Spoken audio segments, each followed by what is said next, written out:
Oh, this other one has some good stuff in it. She's going to do the intro. Oh, boy. I know. Oh, This, boy. this person knows what he's doing. Let me just go a little farther down a little bit. Great. Like that, is that good? And just get really close. Ladies and gentlemen, give this individual your attention. Amy is going to do the announcements. And then we'll get started with this wonderful, happy, magical, mushroom-fueled informational dialogue. Hear ye, hear ye. Welcome to Sacred Grounds with Dan Brady as the current host of this, the longest running open mic in the known and unknown universe. Thank you. Serving up good food and fine poetry since 1972. Me and Fiona are hosts. Yeah. Woohoo! Poetry of all kinds, ladies and gents, is welcome, but we do ask you to respect the mic. Keep conversations to a whisper, put phones on mute or vibrate, and do not distract the speakers or pass in front of them. Or impact them. Also, keep it to the time limit, usually 5 minutes, but that can change. Remember, we've got 2 shows, the 7-ish and the 8:40-ish. For those reasons, I ask for generosity by going short on your time. It helps with our tradition of getting everyone onto the mic. If you want to... Question. That 5 minutes, does it include the introduction to the poem? Yes, it does. So if I introduce it for 7 minutes, I have to have a minus 2 minute poem. Yes. Yes, a non-existent Waiting for Godot style presentation of the elucidations upon the netherworld. Poem of negative space. That was really... But nobody's listening to me. If you want to be in the loop, In the loop! we've got an opt-in email list, a Facebook page, a YouTube channel, and we stream live, which is handy in 5 ways. 5 counting. 1, you can view from in-home. 2, family or friends can see you live or later on. 3, if you want to hear so-and-so's poem again, why, you can. Dear old so-and-so. Number 4. Where is David? Want to do a self-critique? If you really want to. And 5, and it is a way to put out the word, yours, mine, and ours. Remember the ongoing theme, never doubt that a small group of committed citizens can change the world. Indeed, it is the only thing that ever has. Margaret Mead. Margaret Mead. This evening's theme? Oh, the evening's theme is Midnight, courtesy of Hal Runnins. Midnight. Midnight. And next week's feature? Next week's feature is Shizway Siegel, who is right there. The person who's helping me curate this collection of writers from the Enduring Values, Eternal, what is it? I got it wrong. Endangered Species Enduring Values. So this tonight and for the next 4 weeks, we will have people involved with that stellar anthology of brilliant minds. Beautiful. And now the first show, the keynote will be... Keynote is Owen Dunkel. And our feature... Linda Gonzalez and Queen Andi Shabazz, who are in the house. Having them wave. Are they here? There's Queen Andi and there's Linda back there giving the waves. Beautiful. Linda, rather, sorry. Second show, the last word will be... The Cursive Writer. And the mini feature The is... mini feature is the mighty, the wonderful, and the magical Britt Peter, whose hairstyling is done by LeVar of Venice Beach. And let's get into our fabulous door prizes. Door prizes. Let me just say, this is a double. The Southern Poverty Law Center has a nice map in here, and it gives interesting statistics about how the individual who seems to be on TV a lot is ruining this country. And if you don't have a world map, this is a good world map. This is from SaveTheChildren.org. So this is a double. American painting. This says, it says here, 300 years of American painting. So it starts with things like this. Great plates in there. This was donated to me by someone who passed away, they didn't know. And if you like 1969, well, you'll love this little thing. This found its way into my shopping bag, but you know. Then, news from native California, a lot of nice articles in here. Murray Korngold, first draft. Shem, the grandson, is here tonight, but this is his grandfather. Also, Beverly, I don't know how to say, Matherine, Les Blues Brilliant. Oh, the blues crying. Okay. Between parent and teenager. I hope the doctor is not between them, but you know. The Hawaiian Reader, Volume 1, the exotic literary heritage of the Hawaiian Islands. So it's a weighty tome, and it comes with a bookmark. And then let's see what else. Oh yes, there is the door prize. These further things. Amy is the co-pilot for the evening. She picked this as this is one of the door prizes. She picked that. Thank you very much, by the way. Anytime. The last word, which you'll see the cursive writer do, the mini feature, which is Britt. You'll see him choosing the theme of prompt, which Hal did last week for midnight, and the keynote. Owen, who launched the evening with a poem by someone else. He later comes back to the open to do his own work. I am thankfully done. Okay. Be advised, although we record the evening, if an audience member wishes to do so, please ask permission. We'll assume you've done so. Should we notice recordings being made? Yes. Okay. There we go. Give her a round of applause. She was very brave. So Owen and Uncle, kindly come forward. Let me just see if we got this. And then Jane is next, then Buford, Stephanie, Yasmin, and Edward. That's just so I read ahead. All right, and leave this here because the camera will not pick you up. Okay, Owen, it has to be over here so I can get you without other people being in it. Okay, There we go. I'm going to read two poems, one by Hart Crane and one by Dylan Thomas. Repose of Rivers. The willows carried a slow sound, a saraband the wind mowed on the mead. I could never remember that seething steady leveling of the marshes till age had brought me to the sea. Flags, weeds, and remembrance of steep alcoves where cypresses shared the noon's tyranny. They drew me into Hades almost, when mammoth turtles climbing sulfur dreams yielded, while sun silt rippled them asunder. How much would I have bartered? The black gorge and all the singular nestings in the hills, where beavers learned stitch and tooth. The pond I entered once and quickly fled. I remember now its singing willow rim. And finally, in that memory of all things nurse, after the city I had finally passed, with scalding unguents spread and smoking darts, the monsoons cut across the delta at Gulf Gates. There beyond the dikes, I heard wind planking sapphire like this summer, and willows could not hold more steady sound.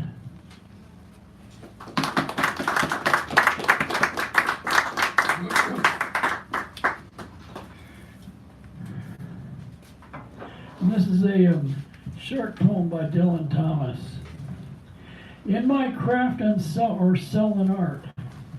In my craft or sell an art, exercise in the still night, when only the moon rages and all the lovers lie abed with all their griefs in their arms. I labor by singing light, not for ambition or bread, or the strut and trade of charms on the ivory stages, but for the common wages of their most secret heart. Not for the proud man apart from the raging moon I write on these spendthrift pages, nor for the towering dead with their nightingales and psalms, but for the lovers, their arms round the griefs of the ages, who pay no praise or wages, nor heed my craft or art. Thank you. Thank you, Mr. Owen Dunkel. Nice choice. Ladies and gentlemen, making a special announcement. Are you ready? No. Repeat after me. No. The special announcement is we are now pretty much like at a full list.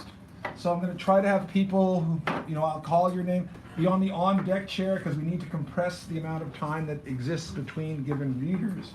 So Jane Radis is coming, and then Buford Bunton is after her. So if he could go up there, that'd be great. And then we have Stephanie, Yasmin, Edward, but I'll, let people know about that. And give her a round of applause. This is Jane Radis. Wonderful poet. Thank you. There This is a poem about Michelangelo, the artist in his studio. Through dust-covered rooms and corridors go young women murmuring of Michelangelo. Their skirts brush dust along the floors. The doors in this house are all open because an artist lives here, a sculptor in stone. He pays no attention to the women. They might as well be dressed in rags as in the fine things they wear. They could be sculptures themselves. The stone becomes alive as the young women murmur, talking of God knows what. The chips fall at his feet. The dust settles all over the room, even on the young talking women. Second poem. This is a poem about San Francisco and moving here. My adopted city, but who adopted who? Coming here at 20 with my new husband, knowing nothing about the city, about my husband, or about myself. But the city took us in. I rode the cable car to work those foggy mornings. Always the fog, and so much rain that first winter. Walking to the Art Institute along Leavenworth Street, getting drenched. Newly awakened to politics, huge marches for civil rights and the war in Vietnam. Overwhelmed, I stayed home from school, sewing, making my clothes. That's where I was the day Kennedy was shot. I remember laying my head near the radio. Jim came home early from school, and we walked over to St. Bridget's to pray, and then through Chinatown. Quiet streets. Something had changed irrevocably. I knew it. Kennedy was dead. All of the dreams went with him. A harder, new society drying up. No fun. Thank you. Thank you. Okay, Stephanie, will you take? Oh, you're pretty close there, but if you want to move up, that'd be great. Give this is Buford Bunton. Give him a nice round, please.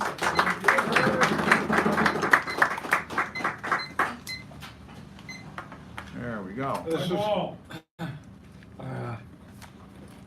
as soon as they win a little bit, we'll say that again. This is called Men, Women.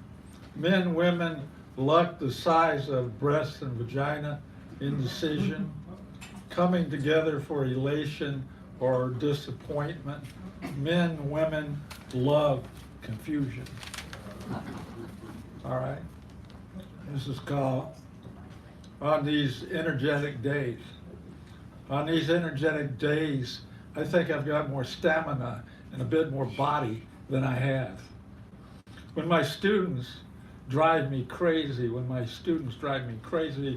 seem to be doing what they need to do and then start rebelling when what I say is never the right thing. When you look at me as if I had something that I had just eaten stuck to my face. Buford Bunton. Yasmin, you're after Stephanie, so you're already close, so that's all right. Give her a round of applause. Stephanie Manning, a person who's taken my spot many times. So when I was I'm still thinking about Elias Ferlinghetti and his 100th birthday. Thank you for letting us know about the movie, though. Which was Sunday, yeah.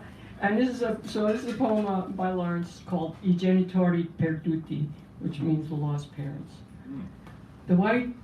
The double white gulls on the wet lawn in Washington Square in the early morning fog, each a little ghost in a gloaming.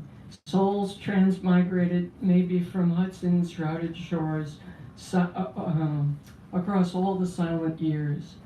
Which one's my maybe mafioso father in his white suit and black shoes in his real estate office 42nd Street or at the front table wherever he went, which my dear lost mother with faded smile locked away from me in time, which my big brother Charlie selling switching signals all his life on the New York Central, and which good guy brother Clem sweating in Sing Sing's darkest offices, deputy warden 30 years, watching executions in the wooden armchair with leather straps and black hood, he too gone mad with it in the end.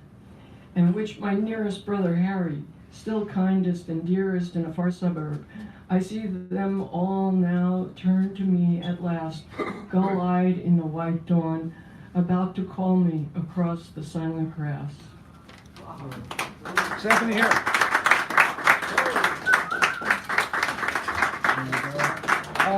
When you read a poem by someone else, I'll give it the attribution sheet so you can let me know who it was. And I'd always don't write Charles Hawtrey in charge of a heavy brigade. You know, that just doesn't go around here. There we go. This is Yasmin. You're going to read from the novel, yeah? Yeah, I'm going to read from the novel. I don't write anything else. So. Yeah. After God knows how long, 15, 20 years, I finally think I know which direction this novel is going. So it took a long time. It's called Parallels, and it parallels two worlds, country of birth and country to which one immigrates. So it parallels both worlds. Okay. We ate early that night and were allowed to sit in the living room in our pajamas, white pajamas which looked cream against our bodies on the white sheets spread on the floor of the room. The hall began to fill with people. Relatives stroked our hair, which we kept straightening, and asked us the same questions. My, how have you grown? What class are you in now? They told us about their children, our cousins, before we answered. Now your daddy is a big man. Don't forget us, acha. People sat along the edge of the wall against bolsters. They pushed us towards the door after a few seconds on their laps. We were not allowed to move. Mother said, "Don't get in the servants' way, they are busy." Into the crowded room came musicians with drums and harmoniums. They touched their foreheads with the tips of their fingers. "Assalamu alaikum," they greeted the crowds as they took their places in one corner of the hall.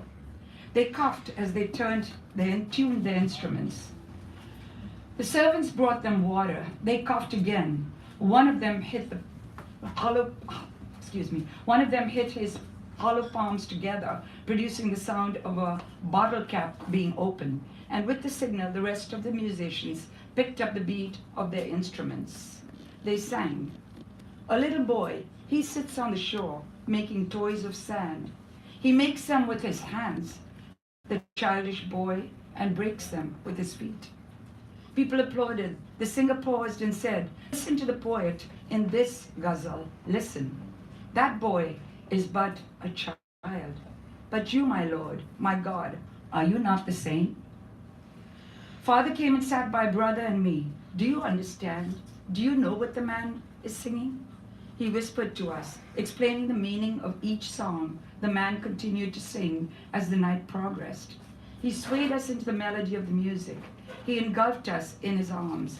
He promised to show us the medal he received the previous morning. At midnight, Mother sat by us, and we put our heads in the folds of her sari, in soft voile, which caressed our faces, shielded our eyes from the light, hid the faces of people lined against the walls of the room, and took us into a world of the man's songs. Now it reverts to the immigrant country. Omri led a sheltered life in Philadelphia. They had been friends of families in Bombay. David Silas had been admitted to the Albert Einstein Medical Center for his internship. He was a close friend. She made her way once a day to the Temple University Library, taking the subway at the Olney station, and returned late in the night to the station. The short walk she made from the station to the apartment was quick. She kept her head down and walked fast, as David had asked her to do. It was October, when black pigeons settled on stone ledges over the library rooftop, when squirrels rushed madly from the lawns with the nuts held between their teeth, when a chilly breeze dueled with the summer heat, and when Omri noticed the color of the leaves. As the leaves turned to gold, Omri wrote home. "Fall is the most beautiful season here, Ma. It's like Kashmir. Picture the Dal Lake, the chinar trees turn into blood, but here they turn into a variety of colors, like a paint box, sometimes 3 shades of a single color, husky, mellow, and bright. And the evergreens, you must see America, Mama." As the weather turned colder, Hina advised Umri, "You must wear stockings." Those ugly, unnatural looking things? Omri rebelled. Americans wear funny clothes. They look like they're in uniform. Only, instead of green skirts we wear, they wear torn, faded blue jeans. She sat with Bina on the couch as they watched Archie Bunker on television. They both agreed that it was not terribly funny, so they turned the TV off. She thought of snow the next afternoon as she walked towards the library catalog. She had seen pictures of snow, white, puffy, and fresh. Merrick caught her unaware. "I want to talk to you," he sounded troubled. She followed him to the room full of sofas on the upper floor of the library. They were alone. "Do you know who I am?" he asked. "Aren't you Merrick?" she replied in a puzzled voice. His answer sounded muffled. "I am a black man." He bent back his head, looking at the walls. "If you wait long enough, you'll hear the echo. I am an African American." He faced her. "You know nothing about this country, do you? You're foreigners. You come here to study. You go away learning nothing." He spoke fast. "No, I don't suppose all this makes any sense to you, Omri. Know why I'm saying all this to you. Don't suppose I know that myself. Except that it seems important, you know. When you live here long enough, know what this society is all about. Take it back and tell them, Omri. Tell the 100 lies of the American society." His voice was resounding in his final statement.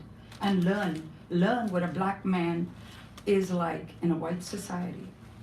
The silence resonated in the room full of sofas as he reached for the door. He heard her before he shut the door after him. "You are Merrick." Thank you. Thank you. Tommy is next, and you're up. Tommy's on the chair.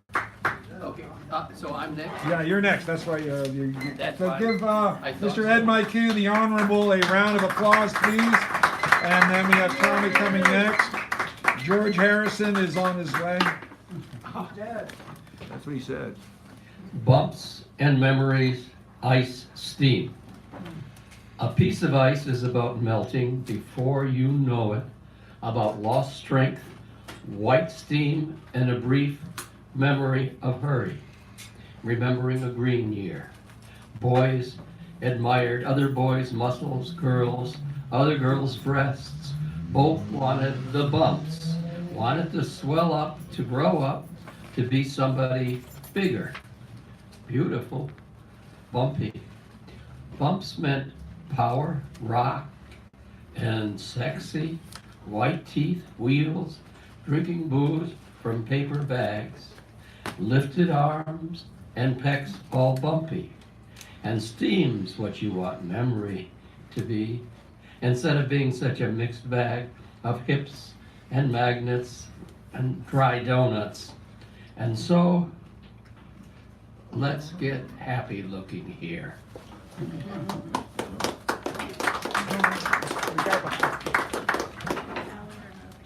Oh, yeah, that's okay.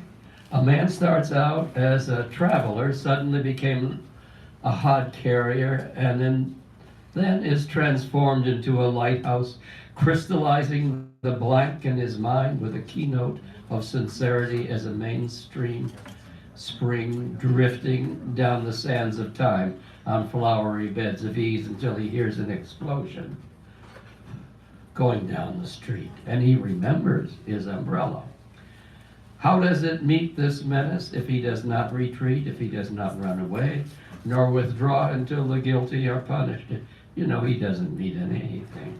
He is absorbed. And a man starts out in the presence of cats as if he were peeking through graceful pink blooms, blossoming out of standard deviations to fall quickly from their dazzling sunset glories, while still broadcasting petals of desire that are floating down memory's lane, still like lovely as a gauntlet of roses. And it's like being attacked and embellished in the act, paged backward into irregular pearl, that even if those lies lack luster, they are good crutches for the oblique moment when a man starts out.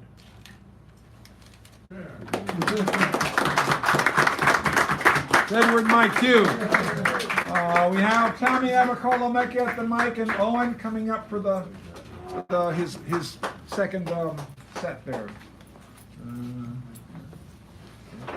You ready, Tommy? Yeah. Did I hear that applause right out there? Come on! Duck, they said. Duck under my desk. Duck when the bombs fall. Duck to keep myself safe. Duck when Khrushchev and the godless commies make good on their promise to bury us. Duck. The nuns ran air raid drills and we ducked. Ducked because they told us. Ducked for our lives. Ducked for years.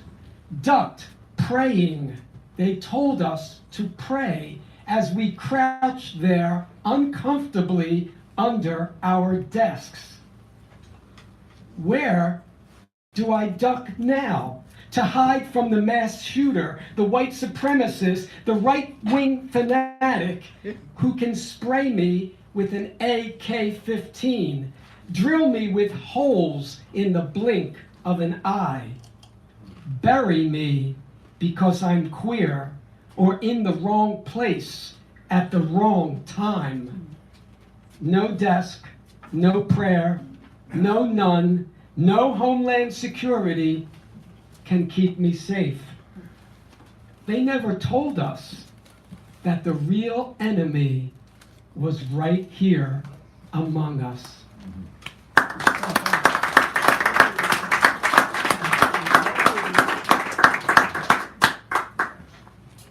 And something about those awful creatures we sometimes see when we're on Muni. They suddenly appear out of thin air in the poorest of neighborhoods. Muni fare enforcers, stern-faced and rigid, fresh book of citations sticking out of shirt pockets, conscience deleted. A homeless woman without a transfer, without $2.75 to her name, is yanked off the bus. She's crying, pleading to be let go. Given a ticket, she won't be able to pay. I tell the woman who checks my Clipper card, "This isn't right, leave that poor woman alone." A cop is standing at the front of the bus to intimidate us. He doesn't need to do much.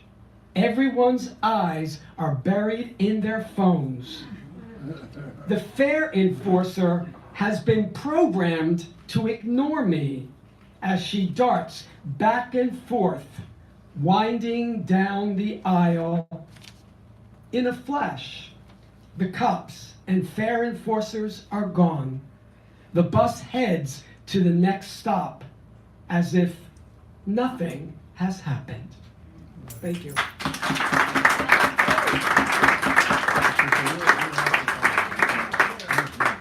So Owen Dunkel's coming back on the open. He was the keynote. The keynote always comes back. And then we have Amy next, and then, oh my God, me. Luckily, I'm not aware. Okay, can you? Okay. Yeah, good.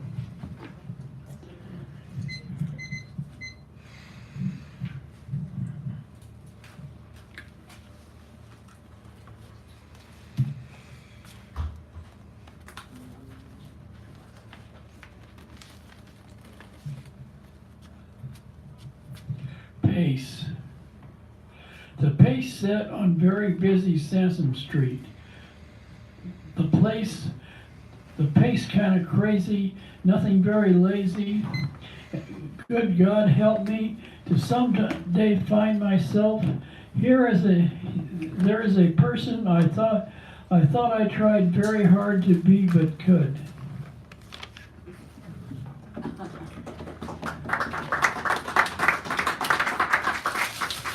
Sonnet, February 14th. Valentine's Day early feast. Years ago, I was beaten easy, but it seems as though time has warped my metaphors. 40 years as though they were yesterday. I miss very, very dearly my mother and father. Time, it seems only yesterday, has made me its urchin orchid. Only approval can have any real value to me. Only they could understand the way my life, a brown study from the beginning to its present day, has had from the outset the nowness and forgiveness I still mourn and am.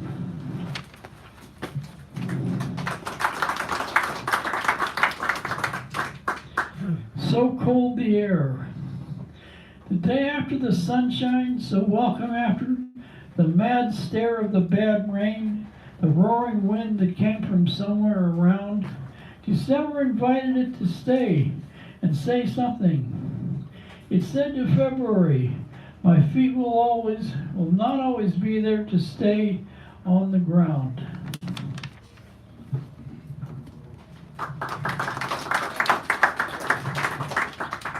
Wily water squirts out of the lukewarm day that has tried its joy. Conversation is like a bubbling cauldron of ooze. Conversation in the little cafe is like a bubbling cauldron of ooze. Life is like this, not like that. I am confused. Chances are more confused than everyone else is.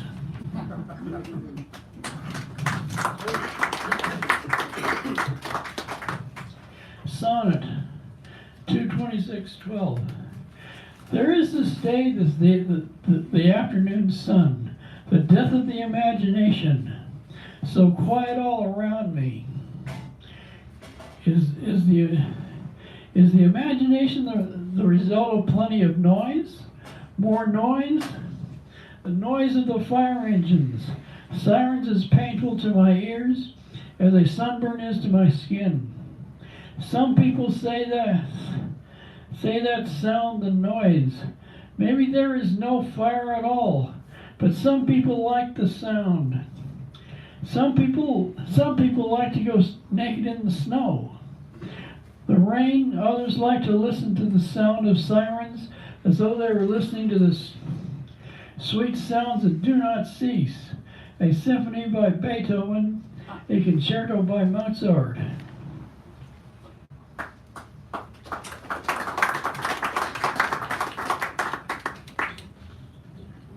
Vacuity. This day promises a trip to the morning, quiet as a closed door. Honesty makes the day longer. Deceit is rife in the verbal barrage of infamy and wonder. I wonder, as I often do, and I wonder what it is like to wonder and wander about the earth like a searching Daedalus. My mind wanders afar, my body stays put, as if my legs were chained to a chair. My mind wanders longingly back to 29 Palms, to the hot desert, to the heat shivering, almost creating a mirage. Old timers have seen some. Saloons, naked girls, water buffaloes swaying to the rhythm of the hot heat. Thank you, Mr. Owen. And thank you very much. Now we have Amy coming up and co-host of the evening nice round, co-pilot rather. She has already saved my proverbial style. We thank her, my friend. This is called Apartment 518. I don't know why I remember an immunity to loneliness that slipped between the cushions of the couch in some dingy apartment neither of us will ever remember to forget. A hotel lobby painting, 3 hippos at a stream. Did you know how dangerous a hippo can be? Sneaking into the psyche as I press my thumb into the cleft of your chin, how perfectly they fit. A hair splinter festers in my palm. If I do not get the tweezers, will it just dissolve? Thank you. And this is called Hunger. Indigo pumps through tubes and valleys of ultraviolet light Don't look directly at it. Reality will blind you to the cornerstones of faith. Unravel the life in which you wove in the arms of a devil, sipping straws from the crook of your elbow, lost in hope of aimless perfection, second-guessing time and time again, what is good for me? When the answers come from someone else's mouth, the smell of isopropyl alcohol lingers on the chest of hearts murmuring, take me home. Drowned by warm whiskey on sealed concrete, the memories distort trauma to experience tape tearing from skin. Time and time again, unravel the life in which you wove as indigo pumps through tubes and valleys of ultraviolet light until the skin, raw like tomato flesh, weeps seeds for hungry shadows, basking the loneliness of needles in the skin.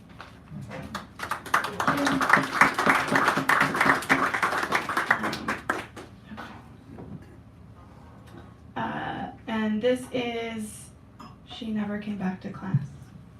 Just outside our bodies, dancing in a madhouse father built with paper clips and string, milliseconds before the emotions hit, we remember wax of faces of children we barely knew, breathless in caskets, waiting for the ancestors to carry them home, pallbearers in moth-eaten suits, hidden in the depths of closets that live without use, and an art class lesson plan, beginning with blowing breath into hearts made of clay. But if we forget to poke a hole in the bottom, the hearts will burst in the kiln. Dozens of pieces scatter the studio floor. If someone cleans them up, will anyone remember we were ever here? Thank you. Okay, so you might have to like just that like that. All right. And now we come to myself, such as I am. Let me just raise the mic. Well, hello, ladies and gentlemen. How are you today? Sharon's on deck. Huh? Oh, Sharon, you're up next. You just lost a minute. Huh? You just lost 1 minute. Thank you. I've lost many things before, including my mind. So these are short, and this poem goes back to reading the newspaper many, many years ago, and I extracted various pieces, and I liked what I extracted, so you get to hear this. It's untitled. What he wanted was a steak with fruit trees and mushrooms sautéed in a sandbox, salt, butter, and monkey bars in the shade, his hammock and lawn chairs where they'd relax, a pair of baked potatoes, 2 cars in the garage, covered in butter and sour cream, his house and hometown laid out on placemats, the dinner set complete, finally. In the evening, he would entertain friends, or maybe French fries, or watch TV and a salad with neighbors, oil and vinegar, sometimes playing cards with dinner rolls and butter to spread out over the years. He sips ice-cold beer and his girl that he'd marry. And this is a true story. I love this, and it became a poem. So, it's, not, again, untitled. Did you know that the Glory Us B of A, their gold initials shine on stolid state backing, a decor more constant than a Harry Bonzell drone, and tellers that just don't, conducted a study using 100,000, quote, clearly distinguishable, ... eminently identifiable, ... paper clips, unquote. They found that maybe some 25,000 were just thrown away, apparently without justification that was tangibly identifiable. Can you, I forgot to set, I forgot to set the clock for me. Sorry, okay, I'm gonna roll back a bit here. Conducted a study, using 100,000, quote, clearly distinguishable, ... eminently identifiable, ... paper clips, unquote. Okay, there we go. They found that maybe 25,000 were just thrown away, apparently without justification that was tangibly identifiable. 10,000 were used for ear cleaners. 10,000 were used for fingernails, but, quote, Only maybe 15,000 were used as paper clips, and the remaining, some 35,000 were twisted, bent, and or mutilated quite beyond their structural capacity to perform the functions for which they were intentionally designed during phone calls or conversations on the job, period, unquote. Sorry about the glitch, I didn't set the clock for me. I blame the host. Yeah. Who am I? Anyway. Okay, so this is a favorite of a friend of mine. It's also very short, there's no title. And it has to do with midnight, but a kind of midnight legacy. There are ages which come and go, lands that vanish, seas which move. Time does not speak to us of these creatures. Time does not speak to us at all. It is heard we are deaf. It would signal, but it is heard we are blind. It would do a song and dance, go the extra mile, give us the whole 9 yards. But we are not at home anymore in this world, and time knows it. That's why time is going its own way now, leaving us to ours. If we were wise, we would take heed, ask after it. But we aren't wise, that is, so we won't. And it's not as if we haven't for the longest time seemed to care, not one teeny tiny little bit. And now, well, now time has run out. And it's all on us. By the way, does anybody hear the fat lady singing? Thank you. All right, and now Sharon Scott Kish taking his way back. And then we got, then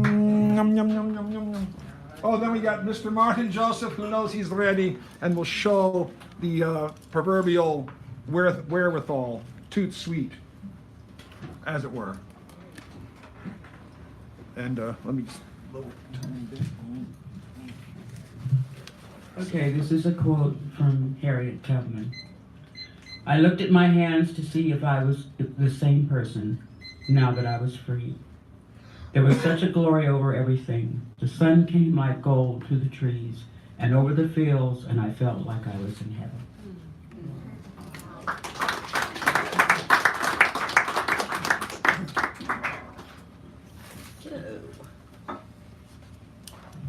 Here's your kids.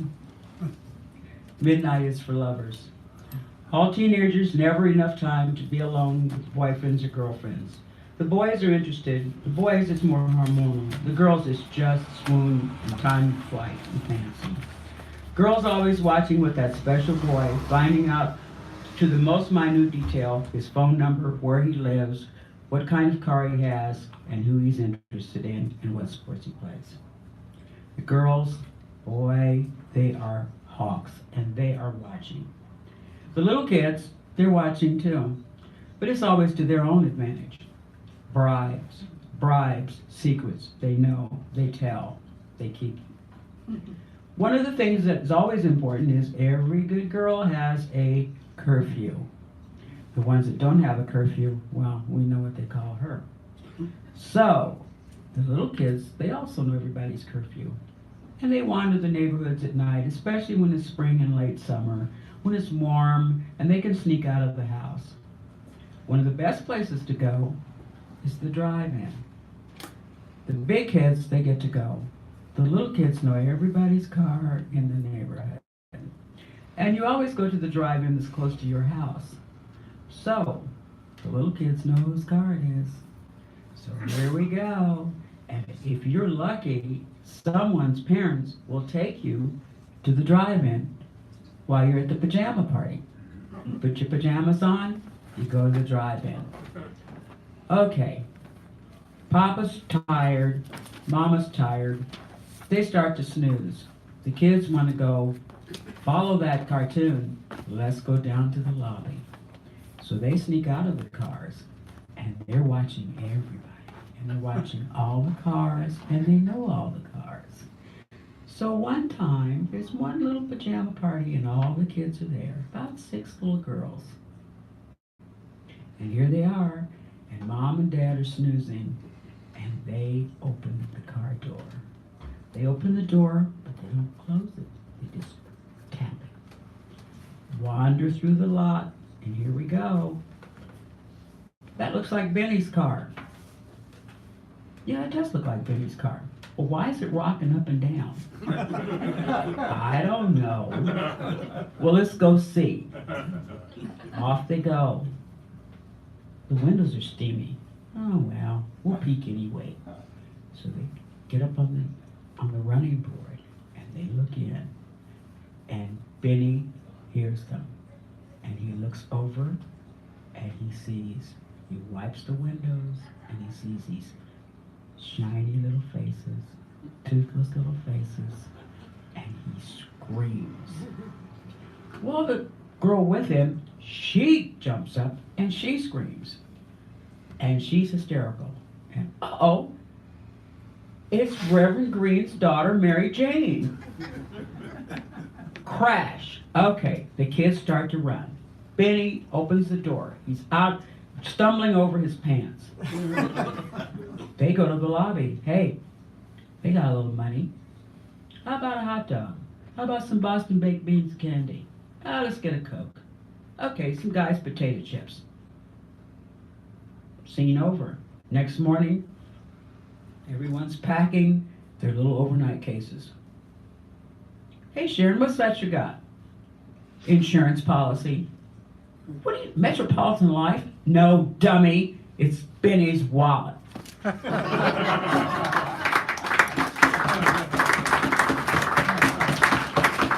Way back to Kansas City. All right, Mr. Martin Joseph, are you ready to come here and hold forth? And then we'll take care of introducing the features of the evening. Give him a round of applause as he comes up here.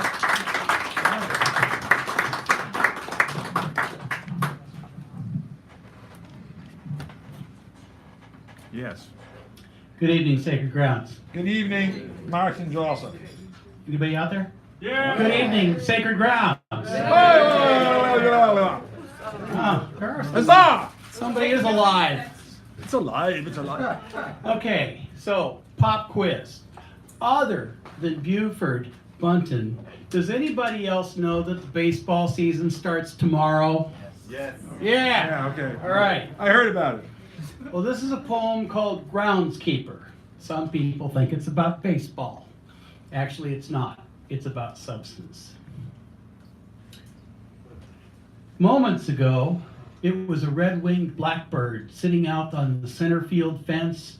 He flew in for a moment, perhaps to watch the sprinklers pushing their wet arcs across the outfield grass, or to smell the chlorophyll scent left over from a recent trim. Like the joining of winter and spring, his stay was short. Seeing no activity of a bug variety coming up between the green shoots, he lofted his way above the outfield like a lazy fly ball.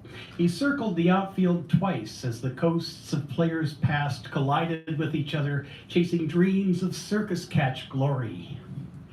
As if their actions were amplified through the stadium's speaker system, these ghosts expand past human size to take on the forms of giants. The ghosts of crowds in the bleachers stand and cheer and guzzle beer because they are very much in need of giant-sized heroes. They want to forget, if only for a moment, that their lives are ruled by midgets and bugs.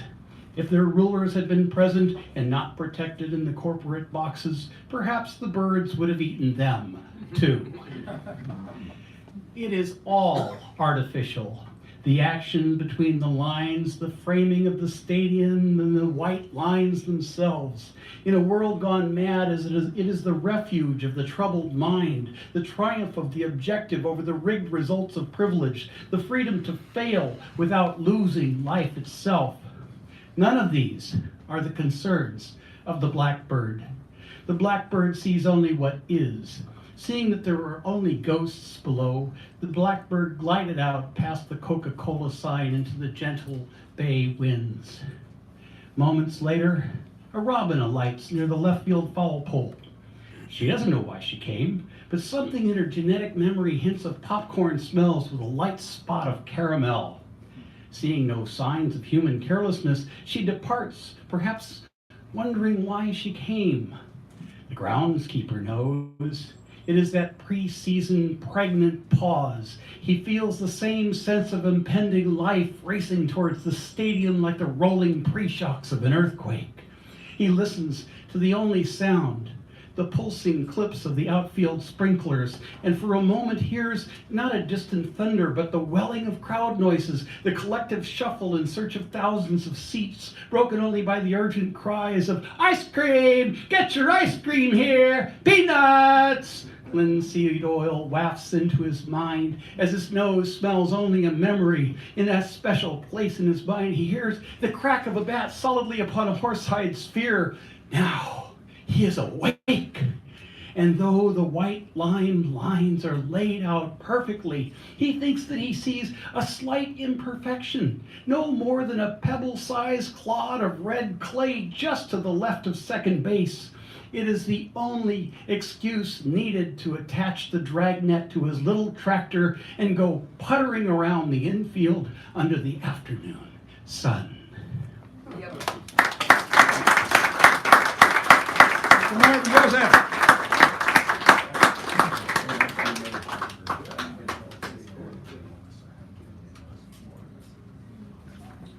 All right. Now, I have prepared remarks.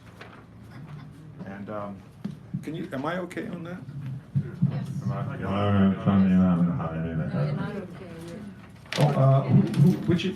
Which person is going first? Okay, Konandi is going first. Okay. All right. Well, just to give people a heads up, because tonight and for the remainder of this, for next month, we're celebrating a very auspicious, noteworthy collection of poets and poetry. And see, I don't want to say it wrong again because I've said it wrong already twice. Endangered species, enduring values. Got it. All right. So, and tonight we have two features, and they're splitting a feature slot. And I'm going to do a very brief introduction of the first individual, and I will do the second person in the same way. Queen Amdi Shabazz was born and raised in the Fillmore by a group of strong black women. Growing up in the concrete jungle of San Francisco's Plaza East public housing, which I have heard of even, Queen Amdi is a survivor of poverty, betrayal, brutality, and death. At a very young age, she chose the pen, very good choice, as her weapon. She works with Poor Magazine as a motivational speaker, poet, author, and performer. I went, when people do this, I check them out on the web and see if I can find clips and stuff. This is going to be great. I mean, just like a voice, a heart, there's courage, and it's all fresh. So, give her a nice round of applause as she comes up here to do the wowing thing. I'm going to make sure I have this. Okay, so you go straight into it because that's how it picks you up, and make sure if that's good. And I'm going to check you here. Good evening, everybody. Good evening. There we go. Give another round of applause. Oh wait, so something the plug is up. Look at it for me now. Come on. Try it now. Give another round of applause to all of the beautiful artists that I heard earlier. You guys are so amazing. Especially that one about the Muni with the bus piggies. My 13-year-old daughter calls the Muni enforcement bus piggies. And that was very powerful. As I said before, yes, my name is Queen Nandi Shabazz. I was born and raised in San Francisco, Plaza East, right along with London Breed. I still have our kindergarten picture together. I'm a survivor of many things. I'm a survivor of hell, basically. And I'm a writer, I'm an author, a journalist. I do a blog every week with Poor Magazine. Tell it like it is, because Poor Magazine does not believe in the lie of linguistic domination. So big ups to Poor Magazine for that. Before I start with my story with endangered species, I wanted to say a little piece of introduction into endangered species, and that's coming from my book that's still in production right now. It's called Dear God. You can pre-order this through poormagazine.org or through Amazon, but I suggest you get it in May because right now it's being revised, because if my art isn't 100%, then it's not flawless. Okay, first I want to do the little introduction to the stories of endangered species, but this introduction is a small piece called What's Going On in This World. What's going on in this world? What's going on in this world? Well, let me tell you a little something about this thing called life. Many people live it different ways. They do it right or trife. Divine give you choices on this earth to take the righteous path. Devil scrambled up the people. They're colonized, so do the math. Baby girl, do a twirl, open up a kissing booth. Crazy president and the social media's killing off the precious youth. Single mamas full of drama, knocking out the voiceless tooth. Men at war, demons taking souls. I pray the devil proof. Having guns is having fun. Ghetto kids shooting odd. Lose your life while you're in a church praying to your God. Reality is TV. Sell your soul, auction off your pearls. Nuclear bombs, expensive homes, starving kids, dying animals. What's going on in this world?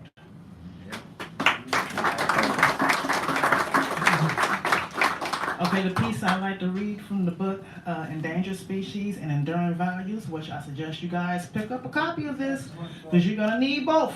You're going to need both. You're going to need all three. We have another one coming out. You're going to need all three. So they're beautiful stories by beautiful artists and people in struggle and people who are survivors and turned their virtues, their faults into virtues. But the story that I have in the book, Endangered Species, is the beautiful story of my Cambodian prince. Boy, I never would have seen this coming, especially at the time of my life when I needed someone the most.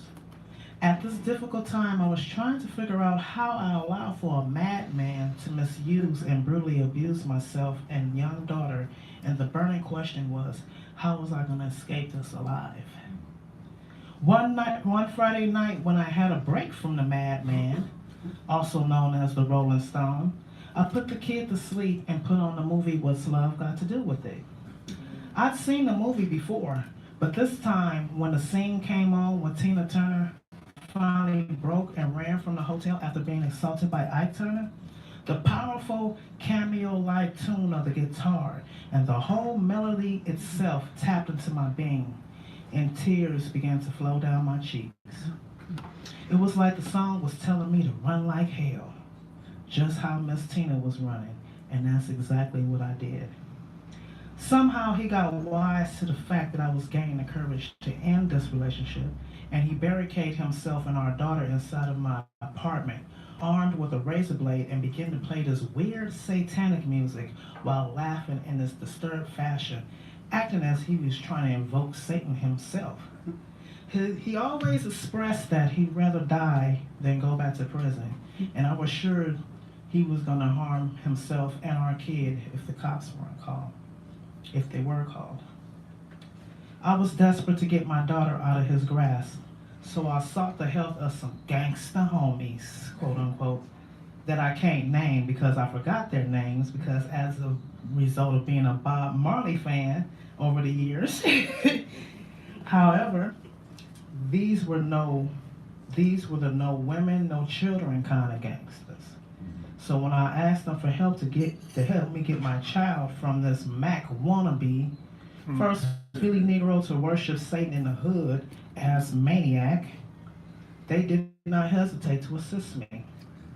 The plan was to get this nut to open a door, so I had the homeboys lean up against the side of the walls where he could not see their figures through the peephole. I pleaded with him to let me in. I swore I wouldn't leave him. When he opened the door, the homeboy on the left pushed his way in, pistol ready, and was like, "Man, give homegirl her baby back and get the fuck out of here." The madman was taken by surprise because combating men wasn't his bag, only beating and pimping women. He gave me that "what did I do" look, and the homeboy on the right was like, "What you want to do?"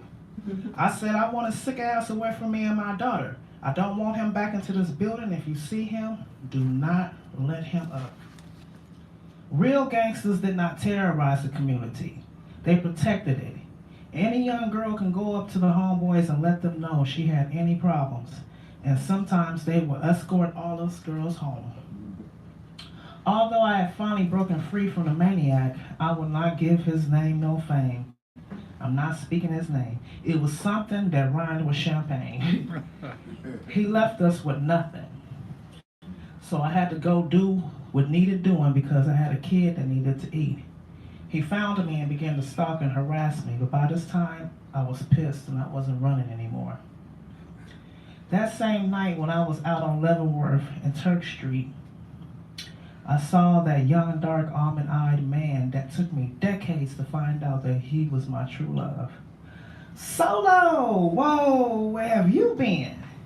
After many hugs, I leaned back up against the car and made the expression on my face a serious one. Hey, so, could I pay you to post up with me? You know, like, be my enforcer? I've known Solo since he was young, and he's a feisty kid, and the trust from our friendly bond was still intact. You know I got your back for sure. He kept his word as far as looking out for me. The madman stopped stalking me, so the nightmare was over for now. Shortly afterwards, Solo moved in with myself and my daughter, and that made me feel more safe. This was my very first apartment ever, and after leaving that abusive relationship, my domain needed a protector. My young Cambodian enforcer eventually became my lover. Solo felt as if he should be the prince and he should be with his queen, and not on the couch. And I gave in to his will with very little resistance. He sure enough spoiled me rotten. I still smile to myself to this day when I flash back to when we would cook Cambodian food in our tiny kitchen, and Solo would chop up the veggies with lightning speed while I watched over what was already in the skillet. Baby, why we don't have a rice cooker? You know we need one. He would lightly scold every time he looked at our small-ass pot that only made 2 cups of rice. Come on, Daddy, you know you can pick out one better than me, I joked. He looked back at me with that bad boy smile. Fuck you. And instead of getting offended, I was aroused. Ooh, baby, you promise? It was like, hell yeah, and we both laughed. Why Solo was able to deliver me out the hell I was going through, both physically and mentally, but felt that despair was the only destiny he deserved, is beyond me. I loved him and I was in love with him, and so was he with me. For us to be as close as we were, I still feel that it was a weak thing to say the L word. It was that way of thinking that brought our true love crashing to a sad and painful halt. The mighty Solo, as I had known him, was strong, protective, funny, fierce, and quick-tempered, especially when somebody will make the foolish mistake of believing that Solo was the cry me a river and build me the bridge type. On the flip side, I was the one who truly saw the soft side of this man. Solo never struck me, nor did he ever make me feel less of a woman. But nonetheless, we were young, hustling, crazy, but unified. Our downfall was those devil-ass drugs and the fact that we let our guards down around those whom we thought was our troops, meaning real comrades. To this day, I think about how we had too many people in our circle that didn't care that we were all doing ourselves in, that didn't care about the sacrifice of our son, Osiris. Hell, I didn't care. Every beautiful thing that Solo and I created, or ever would have created, was irredeemably destroyed. And at the end of the day, not too many people had a kind gesture for our downfall at all. If I am to point fingers, it will be towards myself because that's who I blame. Solo was my king and my enforcer, and I was the brains, the psychic, and the queen of the crew. So I was in a position to be able to see bullshit coming. When polluting your temple with the devil's poisons, your eyes are always the first to go. I was very young and very dumb, and despite Solo's craziness, as one would call it, he was truly the love of my life. It hurt my heart so much to lose this man who rescued myself and my daughter from brutality and death when her own father tried to poison her. Solo showed me that us quote-unquote beasts are the ones that are most genuine, most loving, and we have the most humble hearts. But yet we both acted as if the L word was kryptonite. when the L word was one of the words that would have saved us. Folks judge him for his flaws and dictate a doomed destiny and walk around like they never had a pimple on their ass. But let me tell you some truth about Solo, my Cambodian prince. He is one of the most beautiful souled men that I have ever met in my life. He is a fearless, kick your ass no matter who you are, radio totem, sister loving, thuggish rugging, hate to see me bugging, the John Wayne of Chew Dogs, and I missed him dearly. Someone had lied to me and told me years ago that he was dead. So when I found out from his brother that he was still alive, but he had gotten deported, something in my heart had resurrected every moment, every touch, every smell, and every sound. My head began to spin as I thought back to all those weird dreams I've had. The dreams that someone was shouting and they needed me, and where the hell was I? I had to take a drink as I thought back to the dream I had of Solo and woke up damn near breathless. Later on, I took a stroll down to the L's and walked the very blocks we used to dominate. I saw us all. Lace, Mel, Ray Ray, Joe, Fat Boy, Tears, Madison, Ross, Shell, Woody, and Solo. I closed my eyes and inhaled the cologne, the perfume, the beer, the piss, the crack smoke, the shit, and the dry blood, and allowed for myself to embrace the spirit of them days when us Fog City children were all together. Solo and a few of those mentioned were eventually deported and shipped away from us, their families. When Solo was deported, so was my security. I felt as if there was no one. I was here to be left by, to be devoured by these wild dog-ass men who even thought about showing me a pinch of love that Solo did. I was just a trophy queen to these fractious, spineless ones. The deportation of my friends and family made me feel really depressed and alone. I feel angry at the fact that thieves of a land have the authority to say who's illegal and who's not. You would think that the thief of all the lands would be the first illegal, if there is a such thing. The first barred because of documented destruction. I like that term better. Criminalize and deport instead of giving the children what they need and have the right to. Decent housing, health care, education, mental health services, cultural refugee restoration, and linguistic recognition. These are all of the things that children like Solo and myself were denied, and that would have assisted in the healing from cultural trauma and displacement from our motherlands. More than half of the ruling and fooling class would be deported from this beautiful country based upon criminal activity alone. The president himself may even get deported right back to hell. To be able to label us and deport us with impunity is a sickening power. Myself, my American, Latino, African, Asian, and other blessed identities that are my relatives, we are the conscious Americans. That's if you want to waste time with labels. This past May, I started my quest to reconnect with my long-lost love, Solo. I went to Cambodia where Solo is in a cocoon stage of regrowth, like myself and this writing. His angel's wings are tireless. So long as he is still alive, he has that blessed word and blessed hug coming. To put it another way, the story is still being written. Thank you. And the good news is I found him. All right. I found him. So the story continues.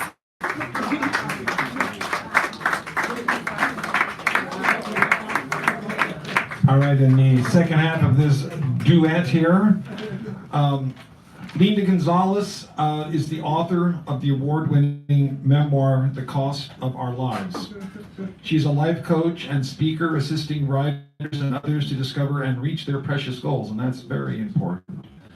Born in Los Angeles of immigrant parents from Mexico and Colombia, Linda has lived in the Bay Area for 25 plus years, and she's also a life coach and what she has here, a facilitative consultant. So, Linda, come on up here, and we'll get this going. And as you know, this is a crowded place, so please, when we come back, we're going to after she reads, we're going to do a very short break, and then we'll manipulate things in the time zone. Thank you. Give her a nice round, please, ladies and gentlemen.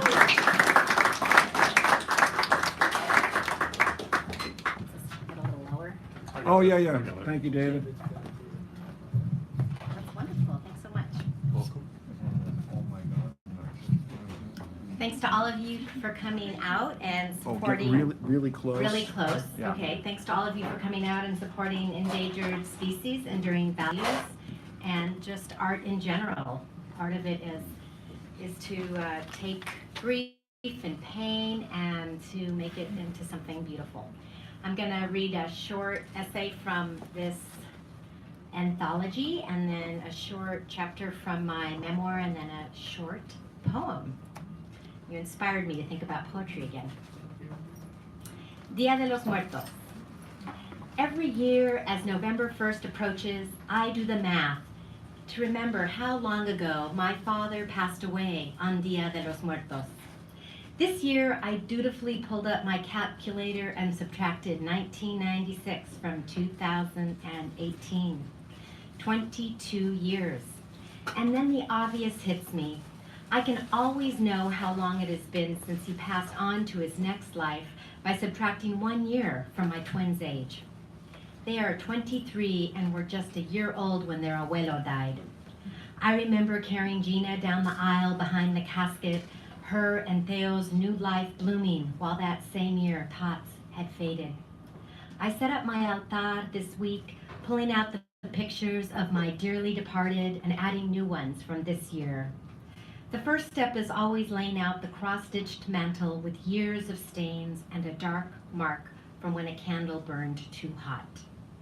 I tape papel picado above the altar, remembering this ritual is not a dirge. It is an opening of the veil to celebrate the lives that touched me and my comunidades. It is a time to think about why I miss them and to ponder how to keep them alive in the present moment. I imagine my dad's disappointed spirit hovering over Los Dodgers as they lost in the World Series. I invoke my mom's stovetop magic as I figure out what to do with a bag of zucchini that must get cooked tonight. I remember the mothers who grieve their sons' vibrant spirits every day, and I take a moment to send Snapchats to my beloved cuates. Dia de los Muertos is so ingrained in my being that I am startled to see people in costume. My mind wonders for a second, what's that all about? This is amazing because I was so involved in Halloween while my children were growing up, making costumes, figuring out the healthiest candy to hand out, trading my children's candy for money so they would not get overloaded with sugar, and so I could store their loot for the next Halloween. In years past, I have hosted gatherings to decorate sugar skulls, loving this tradition of blending death with creativity. I treasured giving my children and their friends the chance to be playful and imaginative with something that so many people fear. As a writer, I live in that crevice of light and shadow, writing drafts only to end their existence for another version, and then another, and then yet another. I love the transparency of life and death, the calavares that dance and meditate and watch TV. Each skeleton could be any one of us, and one day we will know what our antepasados experienced after their last out-breath. One day we will see there is no separation between any of us, alive and dead. The first and only altar in my parents' home was the one we created on a cake after my dad's funeral, laying out the detallitos of his life that he allowed to be visible. The secrets were still within him, the wisps of energy that over the years encircled us with cariño, or strangled our voices, or tripped us as we ran. As I set up my altar year after year, I breathe in the musty smell of the newspapers I have carried from home to home. These crinkled papelitos wrap and unwrap memories and give space for those I loved and lost to whisper consejos in the stillness. I unbind my heart wounds and apply the salve gained from another year of living. That little bit more of perspective and wisdom nestled in my corazón that wraps around me like a soft, colorful rebozo.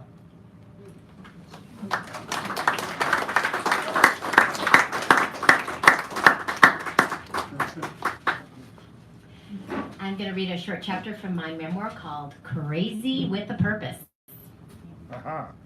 It talks about how this book came to be. I jumped at the chance to attend a writing retreat in Sierra Hot Springs the summer of 2000. Writing called to me as a sob, a private entry into my fierce and weary heart. I hadn't been alone and unencumbered in a while. I felt my body breathing deeply as the beauty of the Sierras unfolded down the drive.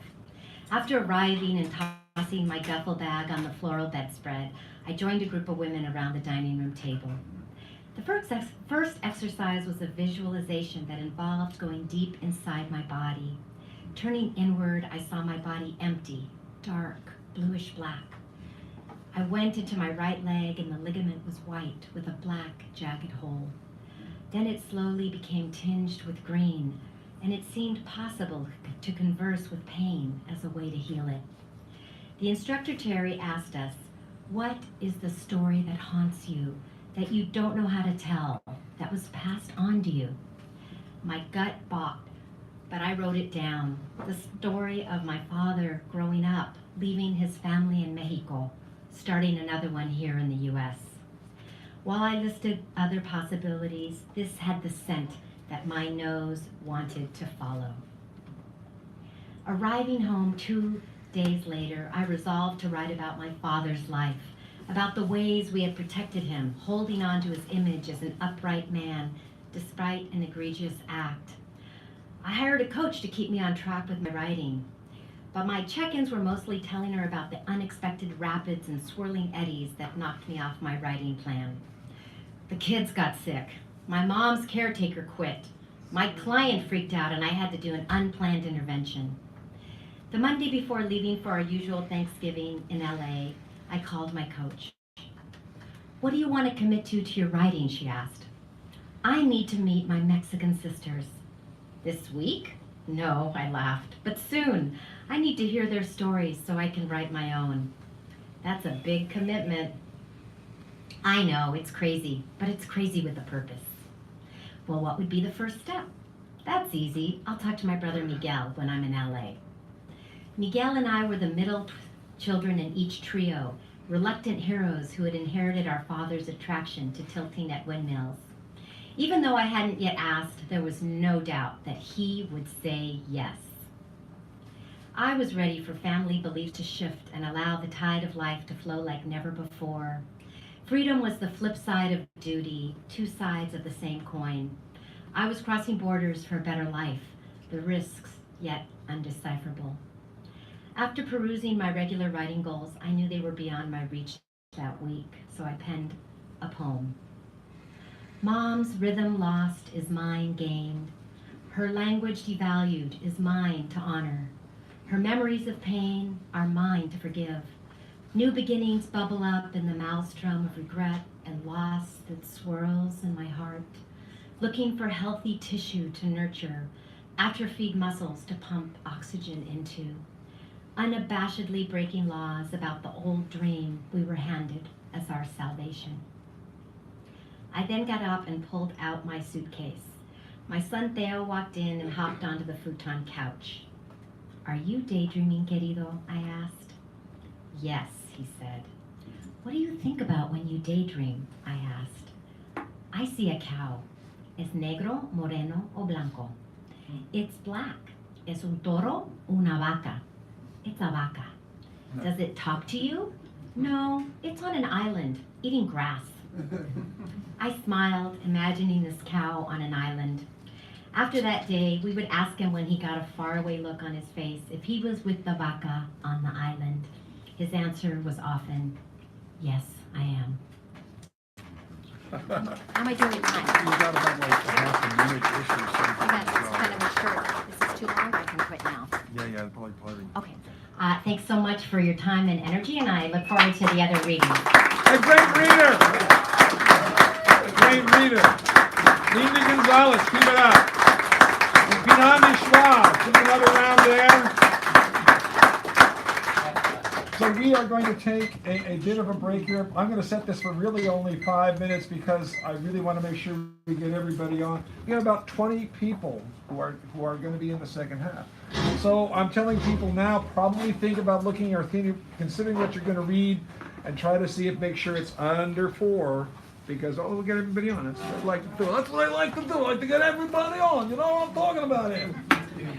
Talking about.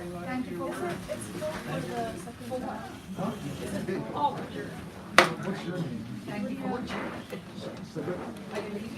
Yeah. Did you already put yourself on here? Oh, yeah. No, you're fine.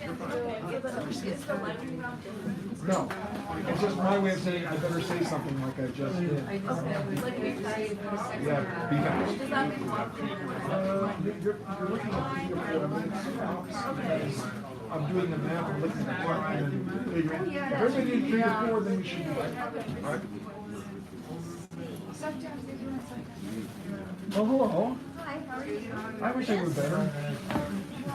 But I have an ankle thing in my ankle going on, and it should, like, these things have happened several times. All the time except for one. It was no. I don't know why this time, it's not nothing. The next milestone in your movie. Okay. But hey, don't I owe you the next time we eat together? Probably. Yeah, okay. Yeah, because you, I think you did it twice in a row. But I'm going to trust you. I'm next. Okay. All right. Well, you also need to hit that milestone, which probably means talking to Wendy. Yes. You should do that sometime. I will do that. Every once in a while, Tuesdays. So, I'm 73. I think maybe, yeah, you can. Did you say yeah, so far? Because I walked in a little bit late. No, I haven't said anything, nothing, like that. I figured, I gotta make sure we get started. So, maybe right after we can try to some minutes and things like that. But I was thinking, I'm just, the only thing I'm really waiting for is one other person to say yes, it's fine. And then my plan is to have, like in there, I was thinking, we set a period of time saying, order your copies in advance, give us the money, and then I'll order how many copies, and we'll get on the night we have a meeting, I'm just handing them out. That way, if someone's here and something, which they won't feel like, we're buying all that book. They won't be like that at home. So that's good. And then, But it was we do with this, we can say, can you do this or this or this, and I'll do that, like that. I mean, Well, I had a long. Yeah, I would have. I have another thing that I wrote before he was born. I have bone marrow infection because which has much more, very long story, and operations. Anymore, a pause of 50 years. I had another surgery about 4 years ago now. I was a little confused. I didn't expect that. Could be just something, a scrape, something, and you just. I won't know. It's like every year, So, I just like. You have to go see the doctor. I saw see the last time something like this happened, they couldn't see anything, they had no symptoms. Is it on the exterior of your foot? Well, the wound, but the infection is like, they say it never goes away, it goes to sleep, and it never really goes away. That's why I was told at one point by somebody, you should never donate blood. No one will want that. So, I'm just anxious. I put you, I'm just anxious about it. Are you something you lived with all your life and now it's kind of I put you on. I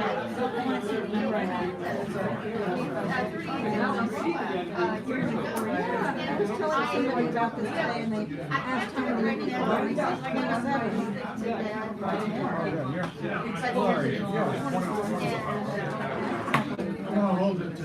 Yeah. All right, that's good because we're going to try to save time. Hello, are you already signed in, didn't you? Yeah, I'm just using my stage. Where's your number?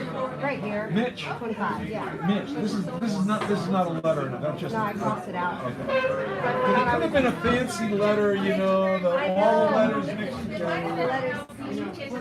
Yeah. That's why I live here. Mitch, thank you so much. Yeah, no worries. Yeah, I mean we're like loaded. I couldn't believe it. Yeah, and it goes like this. It's like there'll be a night like this. The next week it's like, okay, 3 people showing up. See, I should have came next week. I know. I should have come next week too. And I still got to email you for that stuff. I haven't Yes. forgotten. You have my email. I have your email. Okay, I good. haven't forgotten. Hello. Is there a room left? Yeah, well, we're going to try to go short. So this person, Check this out. they just sent the New challenge, short poems, just one little page. Very nice. So each page is a poem? Yeah. Oh, cool. Oh, I like the cover. Munch. Is there no enough room? That's okay. It's okay. But you better ask, you know, like if Teddy gets, I don't want you and Teddy to get anything. Don't just call me up as Mark if I have time. Okay. If he notices and he gets freaked out. I'll just leave. I won't close. I'll just go. Don't even say a word. Okay, yeah, because we're all, it's like, And I'll make sure. or I just go like this. I'll write something down that says I just walked in without nobody invited me. You want me to write it down? Or just say you came in and I didn't, you know, leaving it, you know, because he was. It's been a couple of years, hasn't it? I know. I don't know anything about what I don't either. I'll write him a letter. It doesn't matter.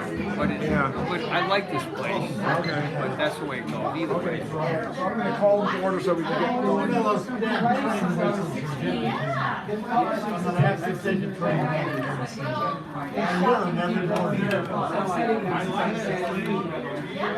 My writing is always the same.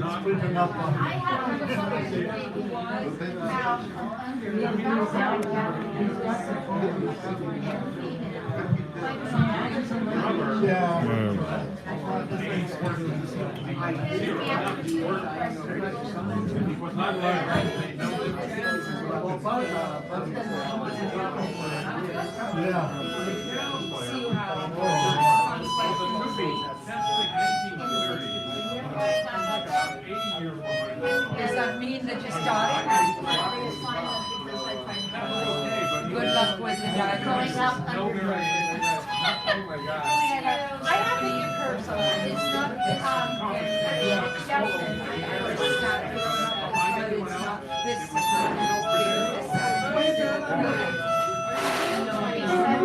Ladies and gentlemen, It's just.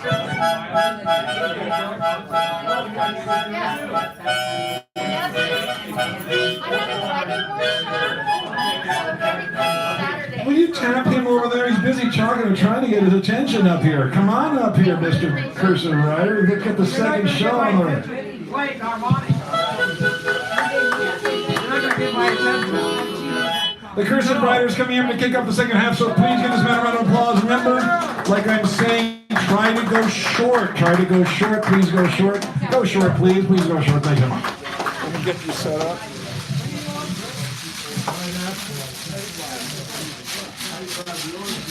All right. Pavlovsky, ladies and gentlemen, I'm setting the clock for 4 minutes, so just so you know. Try to do it within that time because that's the way we roll.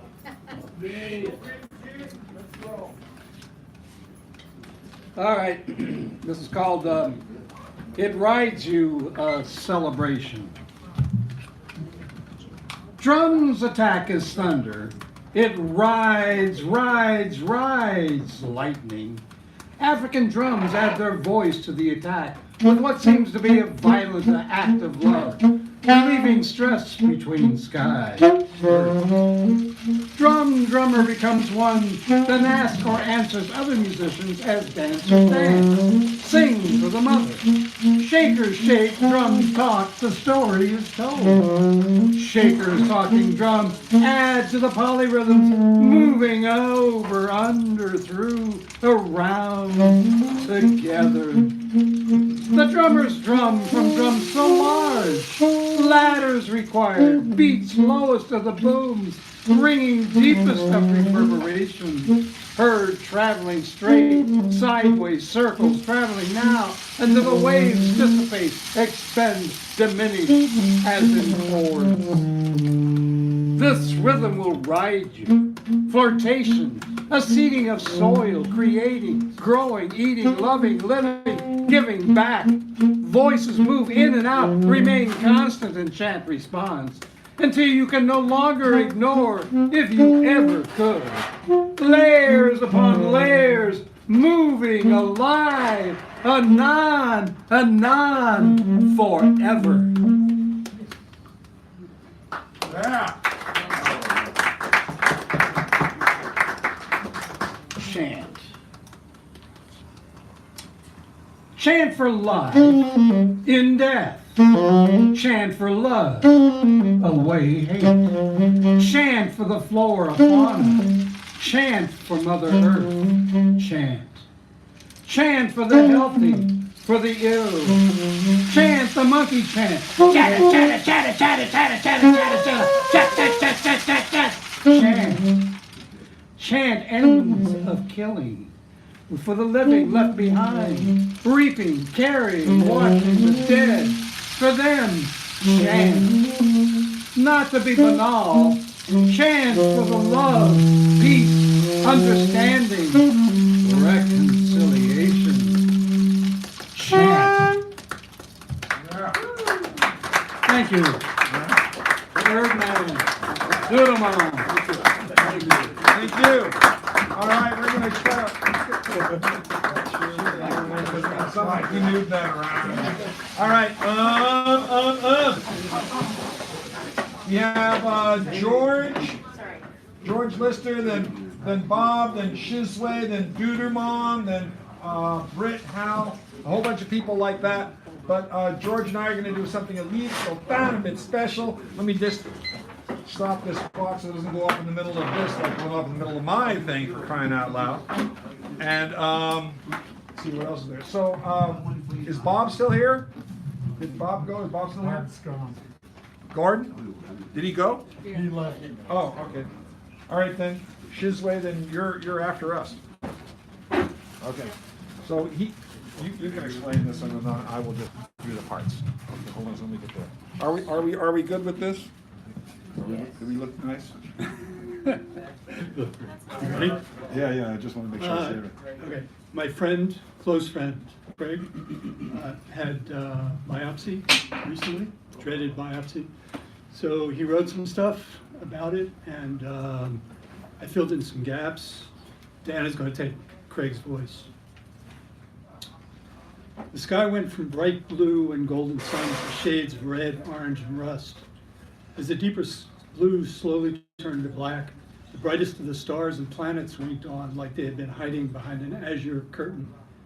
Behind us, pastel clouds floated away as if they were riding a gentle breeze, and Round Top stretched its majestic head to its full 10,380 feet, catching the last rays of sun and enjoying a view we could only imagine.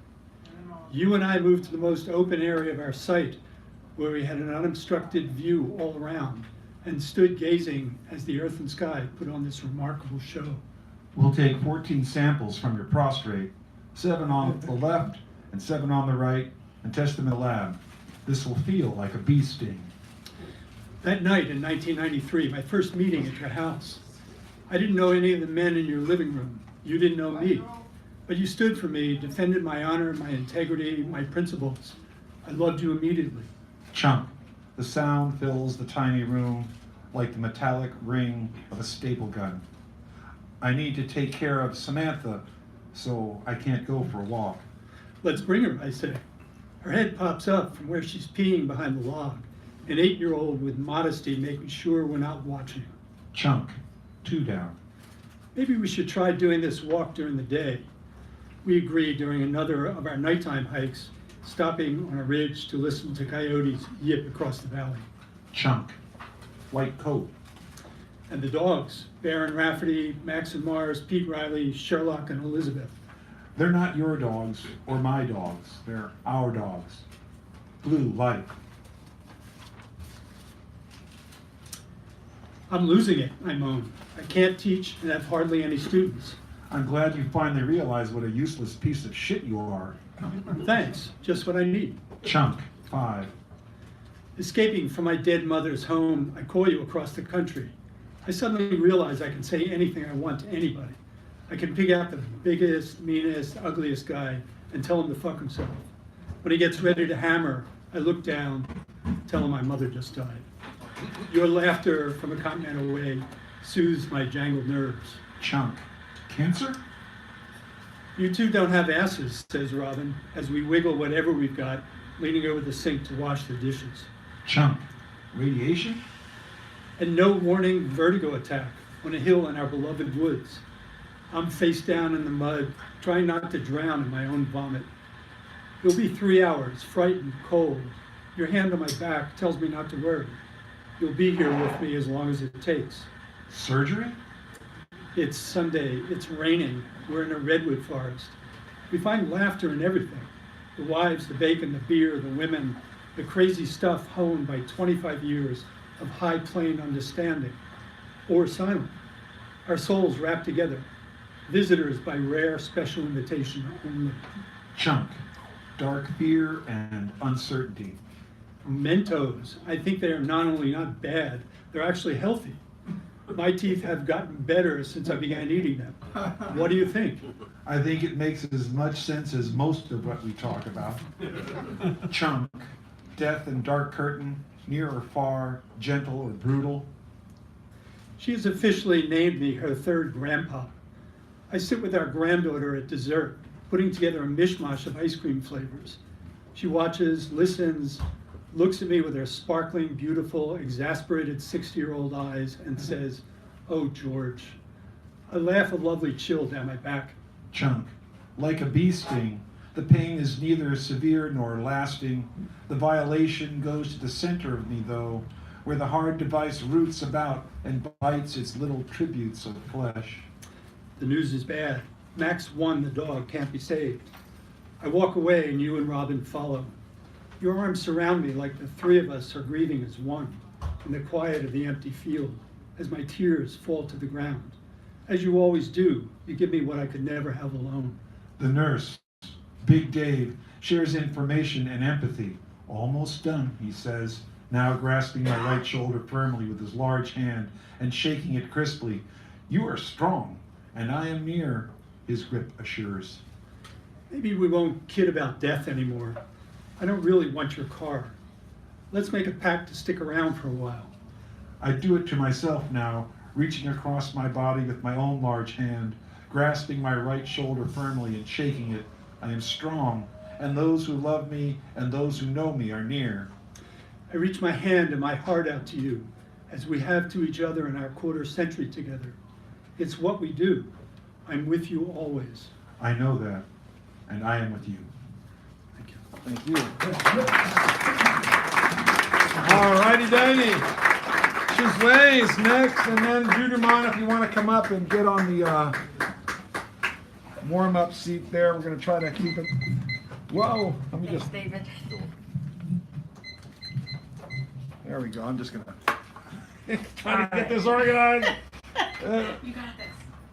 Yeah, okay, go there. Okay, so I'm reading a shorter piece tonight. But aren't you our feature next week? Yeah. She's the feature next week. So. I was going to say that, but you know, things have been crazy over here. And I'm the editor of Endangered Species that the two featured speakers read from. So it's a good thing I brought some extra stuff, so I'll read a shorter piece. Getting cold in the city. The whir of the trolley sings me into the Fillmore. swooping me home like a dove I didn't expect, my spirit drawn by a spray of breadcrumbs offered to the sky. I want a home in, land by a rooftop coop for some bird talk in the coo and cluster. We're not talking feral pigeons here, displaced and walking wounded on 2 toes or none. Have you seen them hobble on naked stumps? But somehow the birds get by. Did Dow manufacture the chemicals sprayed on window ledges by the guy on SSI, pushed out of his SRO and risking DDT to doctor up his DTs? Feathered rats, some smart aleck called the birds.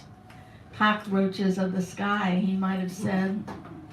The lens of perception so easily tarred by professional wordsmithery.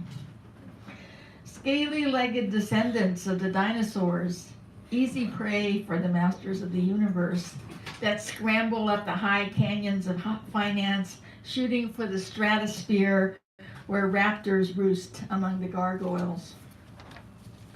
Peregrines stream the thermals in lazy arcs before tucking in razor-edged wings and plummeting into a killer dive, transformed into 140-mile-an-hour bullets, fastest birds on earth.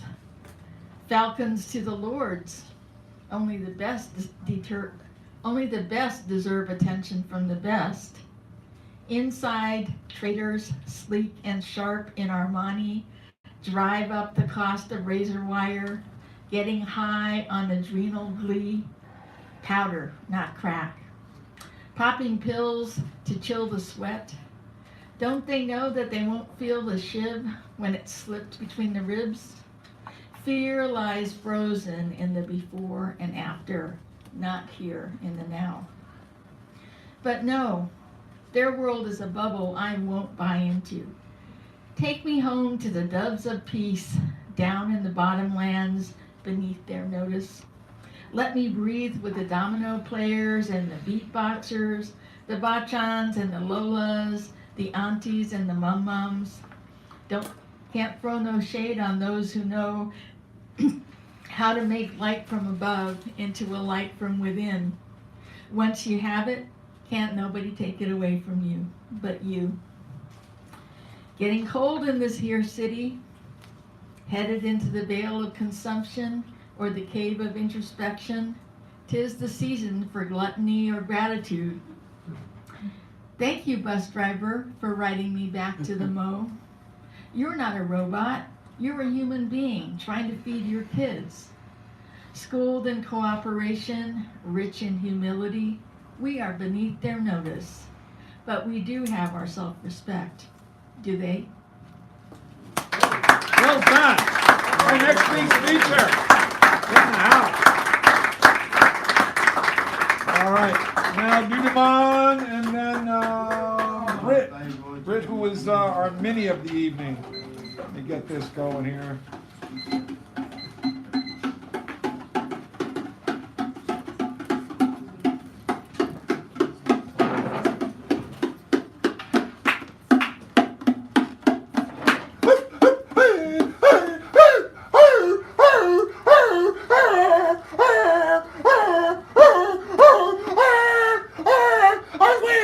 Where is she? I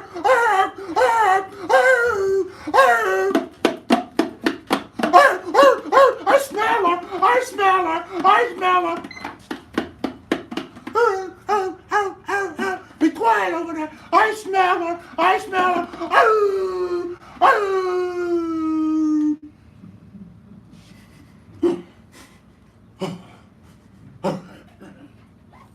There was a counting on. He came out. I asked him, is your dog going to have puppies? No, she looked like it. Where is she? Where is she? I smell her. I smell her. I'll beat all y'all up. I smell her. I smell her. I smell her. I said, did you ever see a coyote come out during the daytime? No, that's the first time. I said, your dog's in heat. Then big dog, arr, arr. The coyote, arr, arr. Then the big dog head off in the bush, and the coyote said, he went quiet. It happened one day. The woman said, did you ever see a coyote come out during the day? Arr, where is she?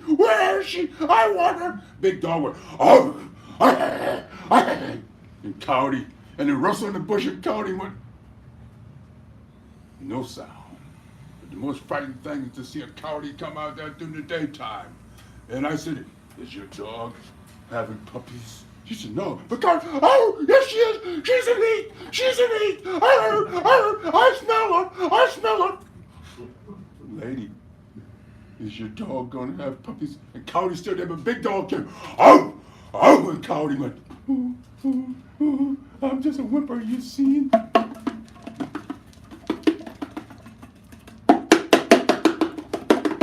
And coyote took off running, and big dog, oh, that's mine.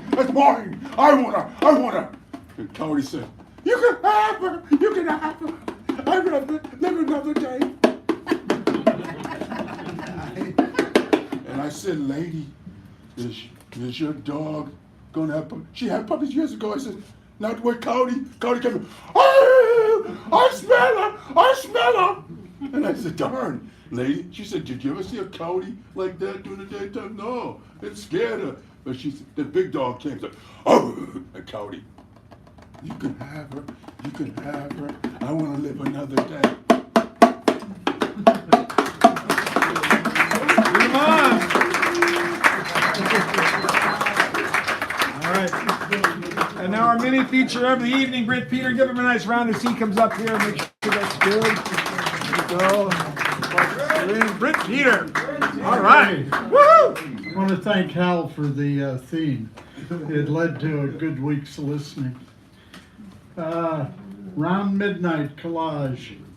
Round midnight, the day is over, the judgment is in. The hard-edged notes, not fitting anywhere. Monk's swayed foot slides along the Black Hawk floor. Charlie Ross's morose solo, soaked in memory, reaches toward a melody. Round midnight, life can be like that. Hangovers, bills, fights with lovers. That's a known fact of endurance. The twisting soul. Life isn't always particularly easy. Round midnight. That's why they all approached Thelonious' tune so reverently. The excruciating beauty, Ella, Miles, Sonny, Chet Baker, or Dexter Gordon in Tavernier's film, Seeking Absinthe Amnesia. Give me some of that. Round midnight, the day is over, the judgment is in.